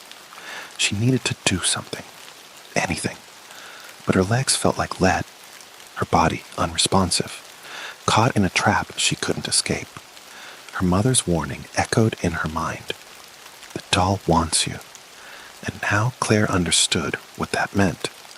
The The doll wasn't just watching her, it was feeding on her. Her fear, her helplessness, her confusion. It was all part of the ritual. It was using her, drawing on her life force, preparing to claim her completely. The whispers grew louder, louder, almost deafening. They were no longer whispers at all, but a cacophony of voices, all calling her name, pulling at her very soul. Her heart raced, and she stumbled back, colliding with the wall behind her. She felt dizzy, the room spinning, and for a brief moment, her vision blurred. But then, a single thought cut through the madness like a knife. The attic. She needed to go back to the attic. She had no idea why this thought had formed in her mind, but it was the only thing she could cling to, the only thing that felt right. The doll had already begun to take control of her. If she didn't act now, she would lose herself entirely. With every ounce of strength, she pulled herself together. She stood tall, pushing against the darkness that had enveloped her, ran toward the door. But just as her hand reached for the knob, a voice, no, the voice, stopped her. "Don't run from me, Claire." The words came from everywhere. They wrapped around her, suffocating her. A voice that was no longer human.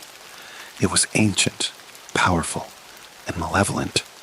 It echoed in her mind, sending waves of panic crashing through her chest. "It's too late for you." Claire spun around, her eyes wild, but the apartment was empty. The doll, however, was no longer on the shelf. It was gone. "It's coming for me," she realized, panic setting in as the darkness in the room seemed to reach toward her. Without thinking, she grabbed her keys and rushed out of the apartment, slamming the door behind her. She ran down the stairs, through the lobby, and out into the cool night air, gasping for breath. But she knew that the doll wasn't done with her. As she made her way toward the building's entrance, a chill ran down her spine, and she turned just in time to see something that made her blood run cold. A flash of movement, too quick to catch, by the stairwell. The doll, its eyes gleaming in the dark, its twisted grin more pronounced than ever. It was following her. She ran faster, her feet slapping against the pavement as she darted through the alley and toward the back of the building. Her breath came in ragged gasps, and her head spun with panic. The attic. The attic was the only place she could go. Maybe it held the answers.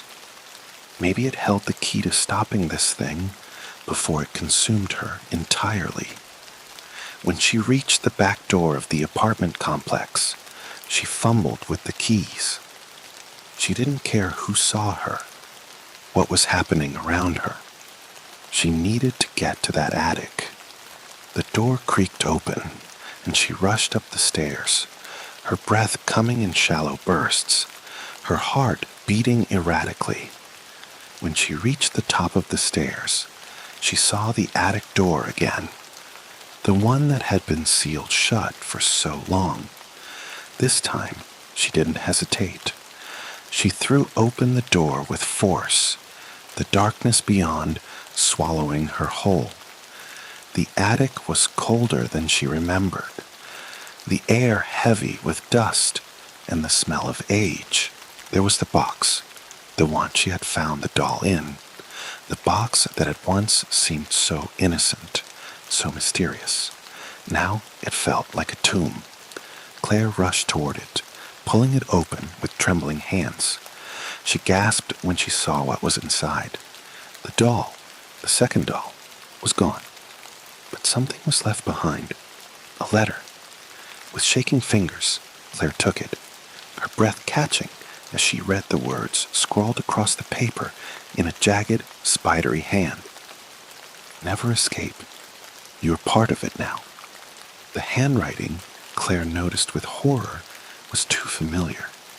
It was the same handwriting she'd seen on her mother's letters when she was a child. Her mother had known. Her mother had always known. And then it hit her. The doll wasn't just a cursed object. It was a family curse, a legacy that had been passed down from generation to generation. The doll was part of her. It was in her blood, her very being.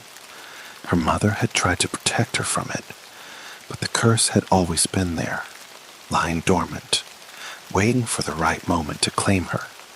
The doll wanted her soul. The room grew colder as the whispers came again, louder this time. "You're mine." And Claire realized the truth, a truth she couldn't deny any longer. Doll didn't just want to claim her, it already had. And as she turned to face the shadows that surrounded her, she knew there was no escape. The first time Lila smelled it, she thought it was just the dust, the stale air of an empty house, left abandoned for weeks while she had been out of town on business. It had been a necessary trip, one she couldn't avoid. But now that she was home, she just wanted to breathe in the comfort of familiarity. The worn wooden floors beneath her feet, the soft creak of the staircase as she ascended, the clutter of her life scattered across every surface. It was her space again. Everything was as it should be. But then she stepped inside, closed the door behind her, and there it was. A stench so foul, it hit her like a punch to the stomach. It wasn't the typical smell of old house mustiness or forgotten food. No, this was something much worse. It was the smell of something rotting, of decay and death. Lila froze in the doorway, her nose crinkling, trying to place it. It was nauseating, a thick, cloying odor that seemed to soak into the walls, the air, the very fibers of her clothes. It was impossible to ignore. It was like something was alive in the house, something breathing in the shadows. Lila walked slowly into the living room, hoping to find the source of the smell. She checked the kitchen first. No dirty dishes left on the counter. No forgotten food. No dead rats in the walls. She opened the fridge, and for a moment, the smell seemed to intensify. No, nothing spoiled, nothing old. She checked the garbage can, pushed the lid open cautiously, and recoiled. Just the normal waste. Nothing out of the ordinary. And yet, that smell. Get a grip, she muttered to herself. She'd spent years living alone in this house, and never once had it felt this wrong. The house, once her refuge, now felt alien to her. She moved cautiously through the rooms, her senses heightened, her mind trying to latch onto anything familiar. But it wasn't just the smell that unsettled her now. No, it was something else too. The house didn't just feel empty. It felt hungry, like something was waiting, something expecting her to return. Leela shook her head, trying to push the thought out of her mind. She had spent too many nights alone in her own head, turning normal things into terrifying possibilities. The longer she stood there, the more ridiculous it seemed. But still, that smell persisted. It clung to the house like a dark cloud, following her from room to room. She made her way to the bathroom. The smell was stronger here. Her chest tightened as she walked in, scanning the room. There was nothing. No mold, no mildew. Nothing she could place. The bathroom was immaculate, as it always was. Yet somehow, it seemed wrong. She could taste the smell in the back of her throat, thick and foul. It made her gag. She closed the door and pressed her back against it. Her mind raced. The house had been sealed tight when she left. She had checked every door and window before heading out of town.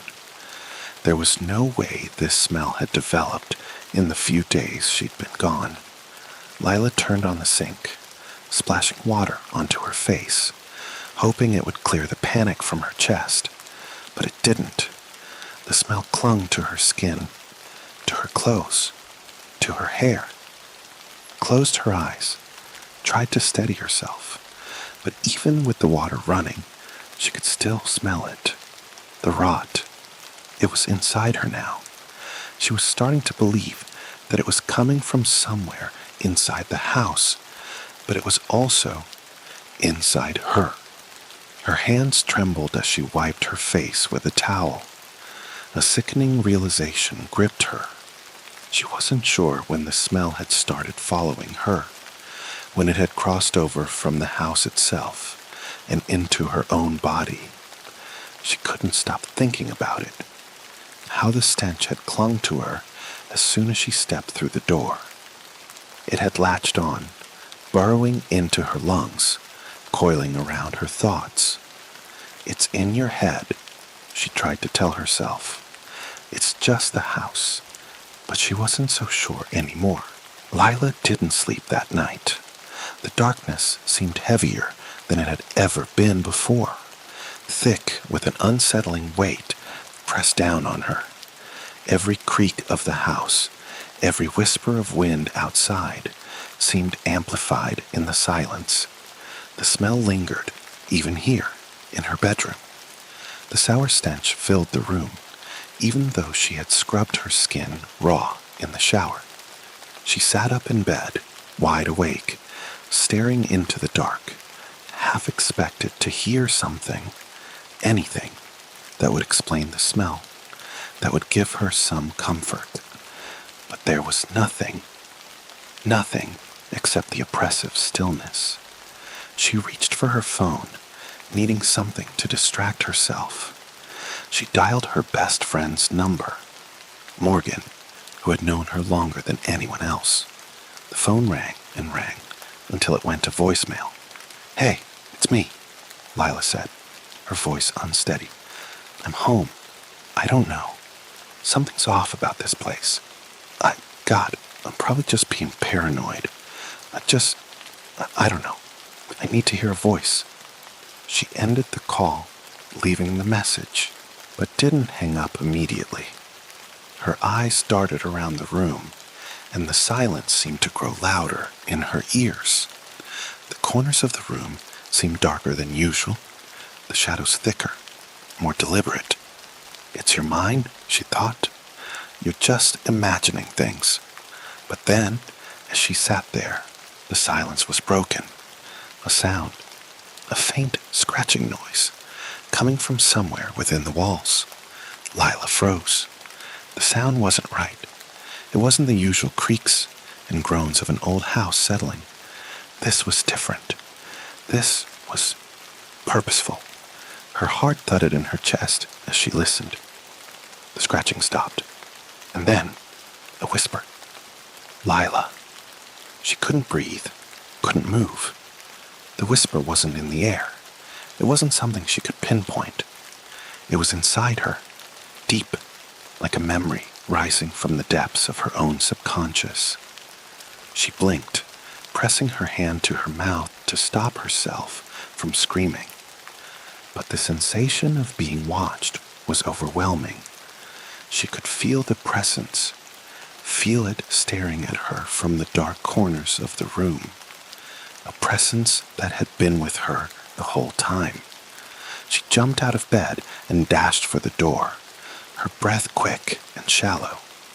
But as she touched the handle, she heard it again, a low whisper that seemed to vibrate through her very bones. "You're not alone, Lila." It was there again, the smell, that stench, like decay and death, rising in her throat, choking her. The rot was in her now, not just the house. Lila bolted down the stairs, desperate to escape whatever it was that had invaded her home. The light in the hallway flickered, casting eerie shadows on the walls. But the moment she stepped into the living room, it hit her with full force. It was in the house all along. She staggered backwards, her heart pounding in her chest. The smell was unbearable now. It was everywhere. The walls, the air, the ground beneath her feet. All of it was suffocating with the stench of death. Lila closed her eyes, trying to focus, trying to make it stop. She hadn't imagined it. She wasn't going crazy. The rot, the whispers, the presence, it was all real. But it wasn't coming from the house. It was coming from inside her. The sun rose the next morning, but Lila couldn't feel it. She sat on the edge of her bed, staring out the window, watching the faint light spill across the street. The world outside looked the same as always, quiet, ordinary. But in her mind, everything had shifted. She had come back to her home, expecting warmth and comfort, but instead, she was drowning in an overwhelming presence that wasn't just in the house. It was inside her. She tried to focus on the mundane, on the things she used to do without thinking. It was the first day back at work, and she had a meeting she couldn't afford to miss. She couldn't allow herself to spiral. The rot, the whispers, it was all too much, too real. But she had to keep it together. If she didn't, she'd lose herself completely. She showered, the hot water biting into her skin, trying to wash away the lingering smell, but it never left. Her skin felt clammy, as if the decay had soaked into her pores. Even the steam rising in the bathroom felt wrong. Thick, like the air itself, was saturated with rot. The smell clung to her hair, her clothes. Every time she breathed in, she could taste it. Leela stood in front of the mirror, wiping the fog away. Her reflection stared back at her, but there was something off about it. Her eyes were bloodshot, and the skin around her mouth looked drawn, as if it had been pulled too tight. She reached out to touch her face, and for a second, she could have sworn the reflection moved before she did. But when she blinked, it was back to normal. She turned away, pushing the thought from her mind. No time to lose herself in delusions. But the moment she stepped out of the bathroom, it hit her again. The smell, the rot, stronger now. She hurried through the house, desperately trying to pinpoint its origin. But it was everywhere, in the walls, the air. She could almost feel it pressing against her skin. It's not real. It's just in your head. That was what she told herself. But there was something wrong. Something she couldn't explain. She was supposed to be home. She had worked hard for this life, this sanctuary. But now it felt like the house was turning against her. The very walls seemed to close in, suffocating her with a weight she couldn't shake off. She reached for her phone, scrolling through her contacts. There had to be someone who could help, someone who could make sense of this. She found Dr. Monroe's number, her family doctor. She dialed and waited, tapping her foot nervously. When he answered, she didn't know how to begin. "Dr. Monroe, it's Lila. I need help," she said, her voice trembling despite her best effort to remain steady. I've been feeling off lately.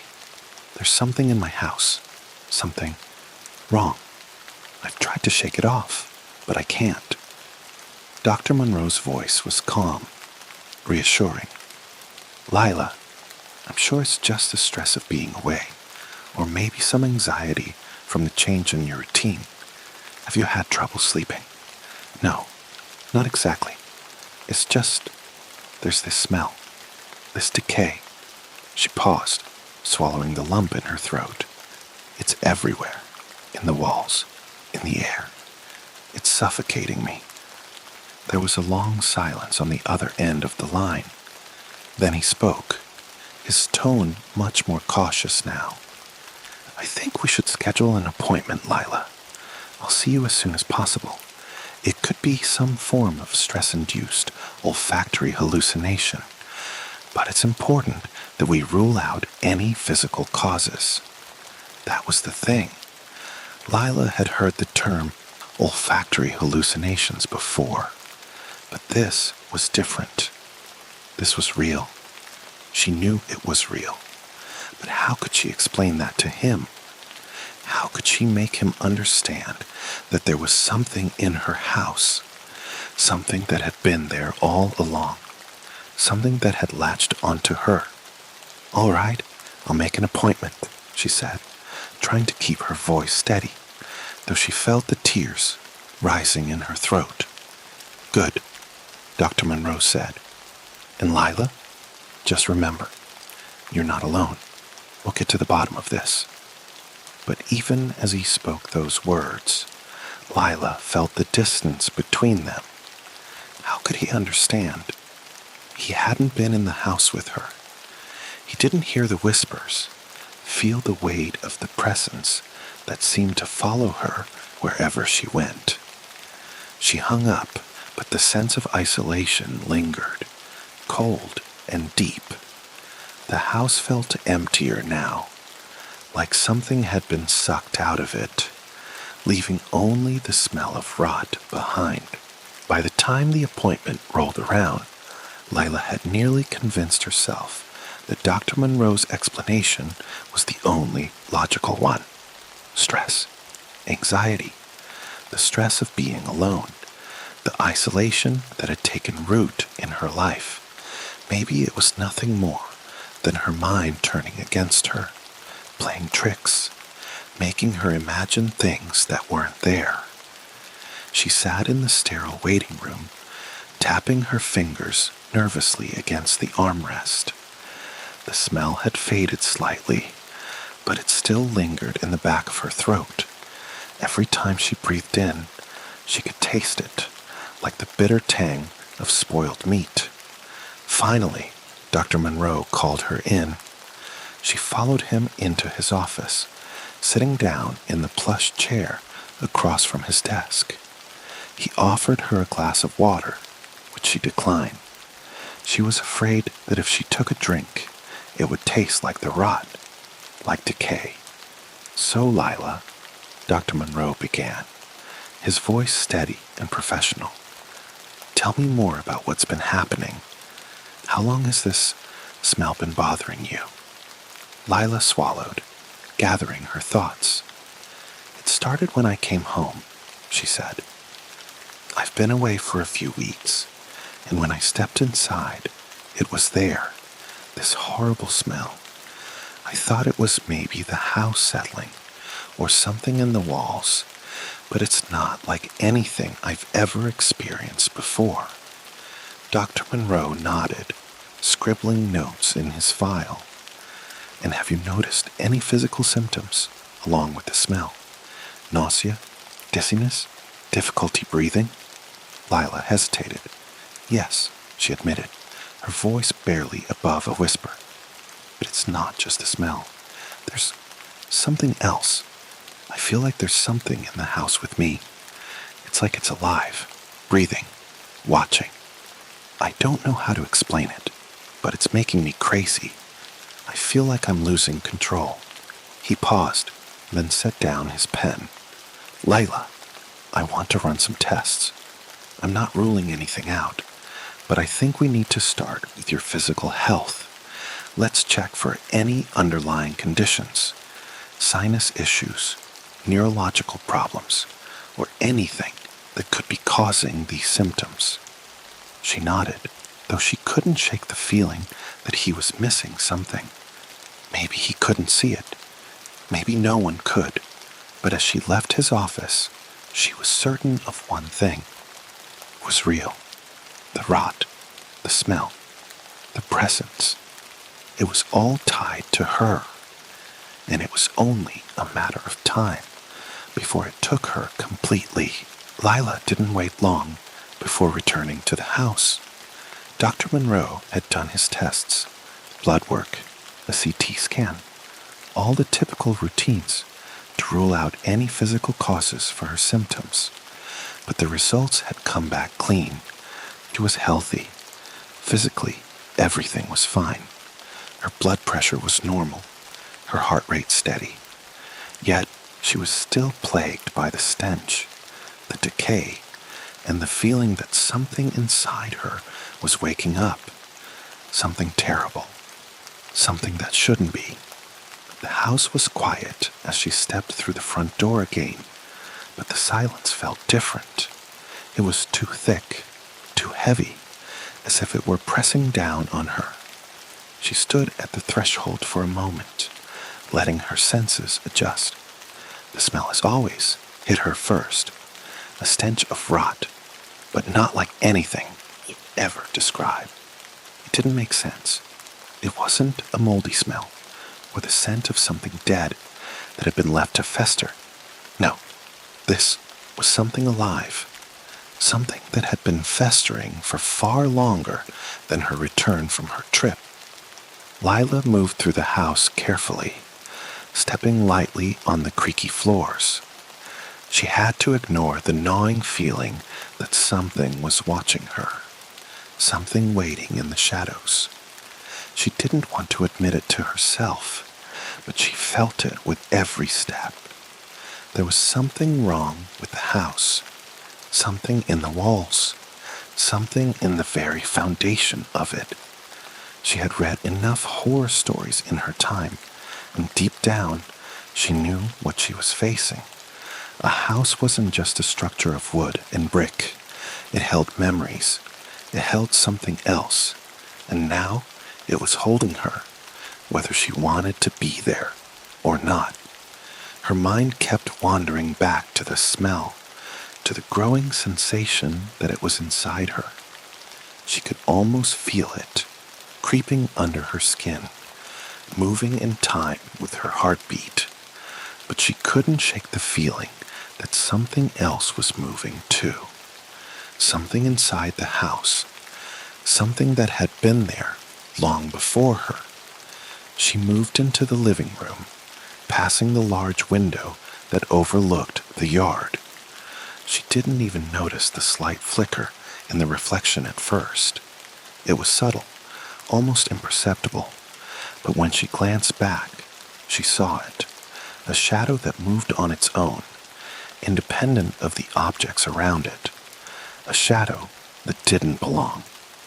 She stepped closer to the glass, peering out. The yard looked as it always did, neat and tidy with the grass freshly mowed. But when she turned back to the reflection, the shadow was still there, lingering just at the edge of the room. Her breath caught in her throat. Was it real? She turned away quickly, refusing to acknowledge the panic rising in her chest. It was just her mind playing tricks again. The house was old, its lights flickered, and the shadows. Well, they had always been strange here. She didn't need to give in to the fear, but it was harder than it used to be. Every night, as the darkness settled in, the house seemed to breathe. The walls pulsed, faintly, as if they had a life of their own. It was subtle. At first, she could have sworn it was just the house settling, just the wind outside, pulling at the windows. But the more she paid attention, the more it became undeniable. Lila was sure of one thing now. The house wasn't empty. It was alive, and it had always been. Days passed, but the smell remained. Lila had done everything she could to mask it. Candles, air purifiers, even bleach. But nothing worked. The stench of rot seemed to seep through every crack in the walls, through every layer of her clothing, into her very soul. It was as if it was tied to the house itself, like a disease that had infected the place long ago, and now it was infecting her. One night, she sat on the couch, staring at the space where she had first noticed the shadow. She hadn't seen it again, but the nagging feeling that something was there, presence, hadn't gone away. She had never believed in ghosts or in anything supernatural, but what she was experiencing now defied any reasonable explanation. Her hands trembled slightly as she reached for her phone, scrolling through the Notes app. She had been keeping track of the occurrences, the strange things that had happened since she returned. It was a way of maintaining control, of proving to herself that she wasn't losing her mind. She tapped the screen, reading the latest note. The smell is worse today. It's in the walls, in my skin, in my breath. It doesn't let me go. I hear it sometimes, whispers in the silence. I don't know if I'm imagining it or not. As she read those words, something strange happened. The house around her shifted. The walls groaned in a way they hadn't before, and she heard what sounded like faint scratching, like claws dragging across the wood. She froze. There was no wind, no reason for the house to make those sounds. Her heart started to pound in her chest. She stood up, slowly, cautiously. The floorboards creaked under her feet, as if the house itself was listening to her every move. She moved toward the hallway, her feet dragging, each step heavier than the last. At the end of the hallway, the door to the spare room, the one she'd never used, stood slightly ajar. It was a room she hadn't bothered to open in weeks, not since she moved in. It was just an empty space with old boxes, dusty furniture she hadn't gotten around to dealing with. But tonight, the door was cracked open, just enough to reveal a sliver of darkness beyond. She moved closer, each step feeling like an eternity. The scratching sound grew louder, closer, like it was coming from inside the walls themselves. She stopped at the door, her breath coming in short bursts, and pressed her ear to the wood. For a moment, all was silent. Then, just as she began to pull away, she heard it, a whisper, faint but distinct. "Lila." Her blood turned to ice. She stumbled back, heart hammering in her chest. The voice, it wasn't just in the house. It was in her. "Lila, you're not alone." The walls groaned again, and this time she felt the shift. Felt it like a pulse, a heartbeat, a rhythm. The house had a heartbeat now. She couldn't take it anymore. Panic surged in her chest, hot and suffocating.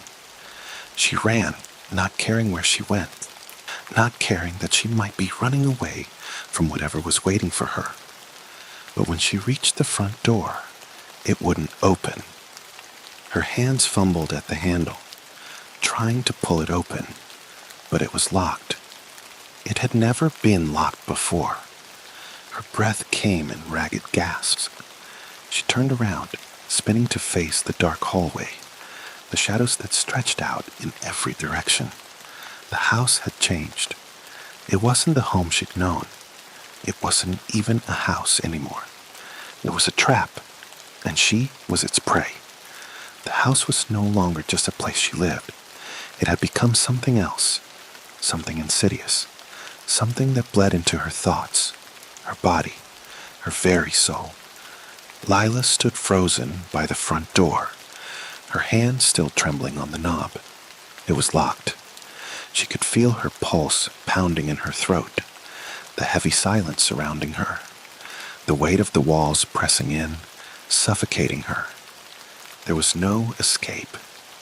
The whispers started again, low and soft, like a hiss from the dark corners of the house.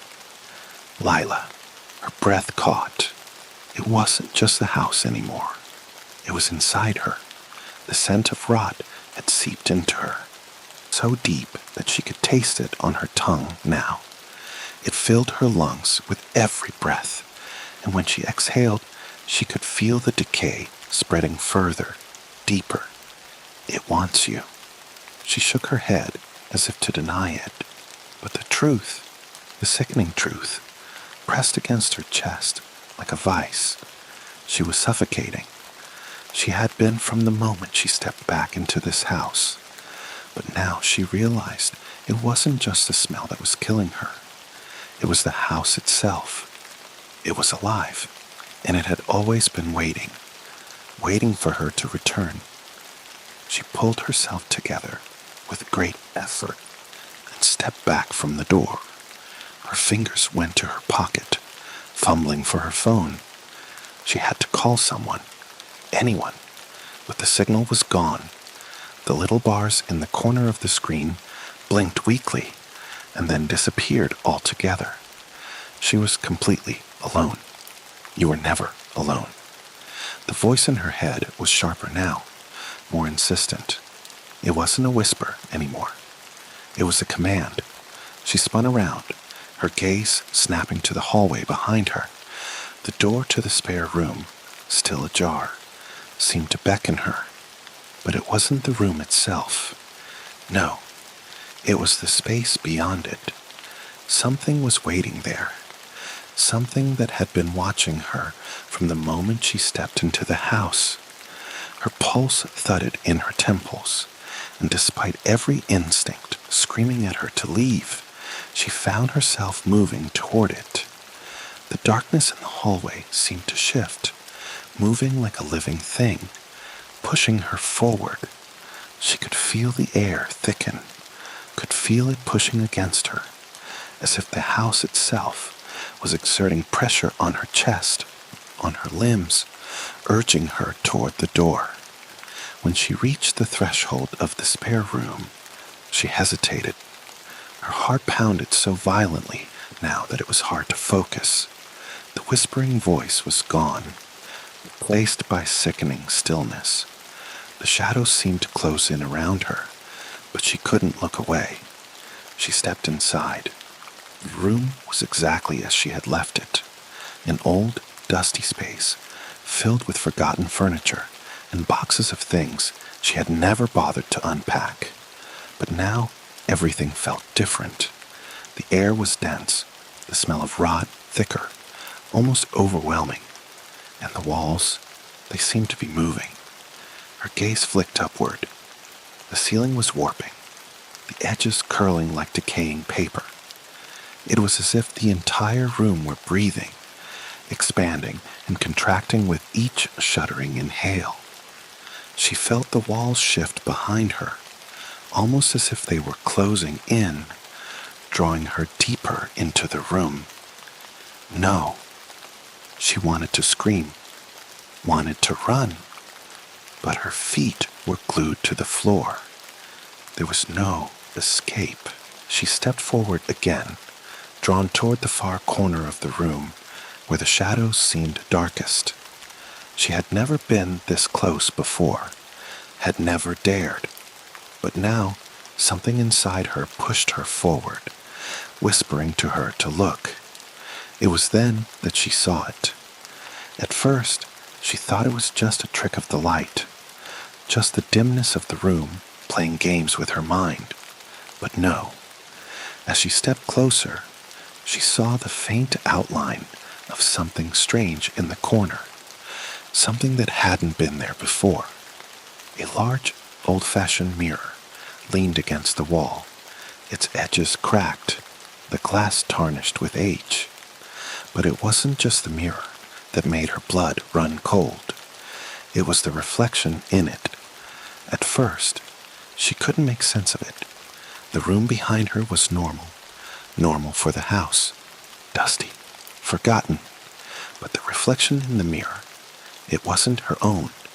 The woman she saw standing there wasn't her.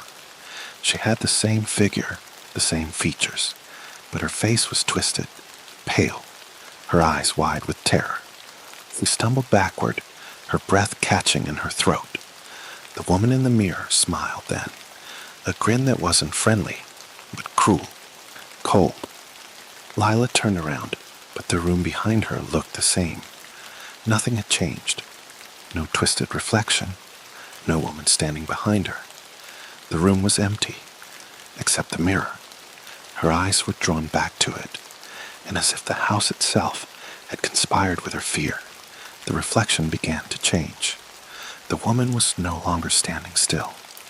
Now she was moving, slowly, deliberately, walking toward Leela in the mirror. But Lila didn't move. She couldn't. You can't escape. The voice was clearer now. It was coming from the mirror, from the reflection of the woman. It wasn't a whisper anymore. It was a command. It's too late. You belong to us. Lila's knees buckled. She sank to the floor, staring at the mirror as the reflection reached out a hand toward her. The room seemed to close in on her, the air growing heavier, suffocating.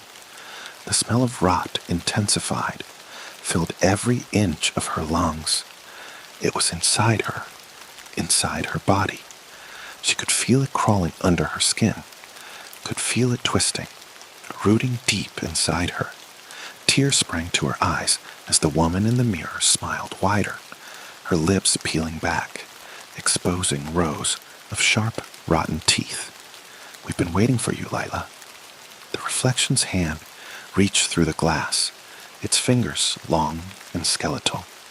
It reached for her, its grip tightening around her wrist, pulling her toward the mirror. Lila screamed, but no sound escaped her lips. She was falling into the glass, her body twisting, bending, pulled into the reflection. She tried to fight, tried to scream, but the mirror was stronger. The glass was cold against her skin as it swallowed her whole. And then, just like that, the house was silent again. Leela had disappeared. The house sat quiet in the dark, its once familiar walls now closing in, its rooms filled with the echoes of a hollow silence. The front door had swung open only once that night, but when morning came, it was as if nothing had happened at all. The heavy stench of rot lingered, thick and suffocating, and the shadows seemed deeper than before, stretching across the floor like long, accusing fingers. No one came to check on Lila. No one knew she was gone. The house, as it always had, swallowed her disappearance whole. Inside the mirror, she was still there. Lila's mind swirled in confusion as she floated in the cold glass. Her body felt numb, as if it were no longer hers. There was no up, no down. The space inside the mirror was an endless void, a world of reflected light and shadows that played tricks on her eyes. But she knew one thing. She was trapped, and never to escape. The woman in the mirror, the reflection, was still there, smiling at her. Lila could feel the cold fingers of its presence pressing down on her chest. The thing that was once just a reflection had become something more. It had its own desires, its own will. It was alive, and it was watching her. But it wasn't alone. There were others here, too. Leela could hear them now, just beyond the edges of her perception. The whispers, the laughter, soft at first, like the rustling of leaves in the wind. But as she focused, they grew louder, more insistent. Lila. The voice wasn't hers. It wasn't the thing in the mirror. It was something else, something far more ancient, something older than the house itself. It called her name again, but this time, Lila couldn't ignore it. She tried to scream, but no sound came from her throat. She reached out, desperate, as the darkness around her shifted, coiling like serpents ready to strike. The cold glass surrounding her began to shift. The air was heavy, oppressive, and with each passing second, it felt like the walls were tightening, suffocating her even further. The whispers became clearer, and then she saw it. Beyond the glass, in the black void of the mirror's depths, a shape began to form. Face, a silhouette that was far too familiar. It was her, or rather, it was the reflection of her. But something was wrong. The eyes staring back at her were no longer her own, no longer human. The eyes were hollow, dark pits, an endless abyss that seemed to reach into the very core of her being. You thought you could escape. Leela's breath caught in her chest, the voice reverberating in her mind like a drumbeat. Her reflection, no, it wasn't her anymore, grinned, that same twisted, rotten smile that had haunted her ever since she had first seen it. The smile wasn't just sinister, it was hungry. Lila's hands trembled, and she pressed them against the glass, desperate to escape, to break free. But the reflection mirrored her movements exactly, as if mocking her. No matter how hard she pressed, no matter how much she struggled, it wouldn't let her out. She was bound here, chained to this cold, unforgiving mirror. She was becoming part of it, part of something darker and more terrible than she could have ever imagined. Her thoughts raced. The house had always been wrong. The smell, the shadows, the whispers. She should have known. She should have realized sooner. But now, in this twisted reflection of reality, it was too late. She had become part of the rot. And then, the other voices spoke. Lila flinched as the sounds grew louder, like a cacophony of hushed conversations from just behind her ear. The house had a history, she realized now. A history older than anything she had ever known. A history of people, of families who had come to this house and disappeared just as she had. It wasn't just her. She wasn't the first, and she wouldn't be the last. This is what it does, the voices whispered, growing clearer and clearer. It takes you, and then you become part of it, part of the house, part of the rot. The horror of that truth settled in her stomach like a stone, heavy and unyielding. The house fed on fear, on pain. It fed on people who wandered too close to the edge, who thought they could escape its grasp. But there was no escape. She closed her eyes, fighting the overwhelming surge of terror that gripped her heart. No escape. And then the whispering stopped. For a moment, there was nothing but cold, oppressive silence. But the silence was worse than any sound. The stillness in the air felt suffocating, as if the very atmosphere were pulling inward, squeezing her chest. Lila's mind swam in the darkness, unable to find her bearings. She wanted to scream. She wanted to wake up. But all that remained was the cold glass, the reflection, and the endless hunger that stretched out before her. When she opened her eyes again, the reflection was different. It wasn't just mimicking her anymore. It was her. It was wearing her skin, her body, and now it was smiling. The thing inside the mirror moved, twisting, contorting in ways that should have been impossible. Its limbs stretched unnaturally, too long, too thin. It stepped toward the edge of the mirror, reaching for the space where Lila stood. The glass began to ripple like water, like liquid, as if it were alive and waiting to pull her into its depths. It's not just a reflection anymore. Lila screamed then. She screamed as the walls closed in, as the air around her thickened, as the shadow of the thing in the mirror reached toward her with bony fingers, ready to pull her into the darkness. But it didn't just take her. The mirror shattered.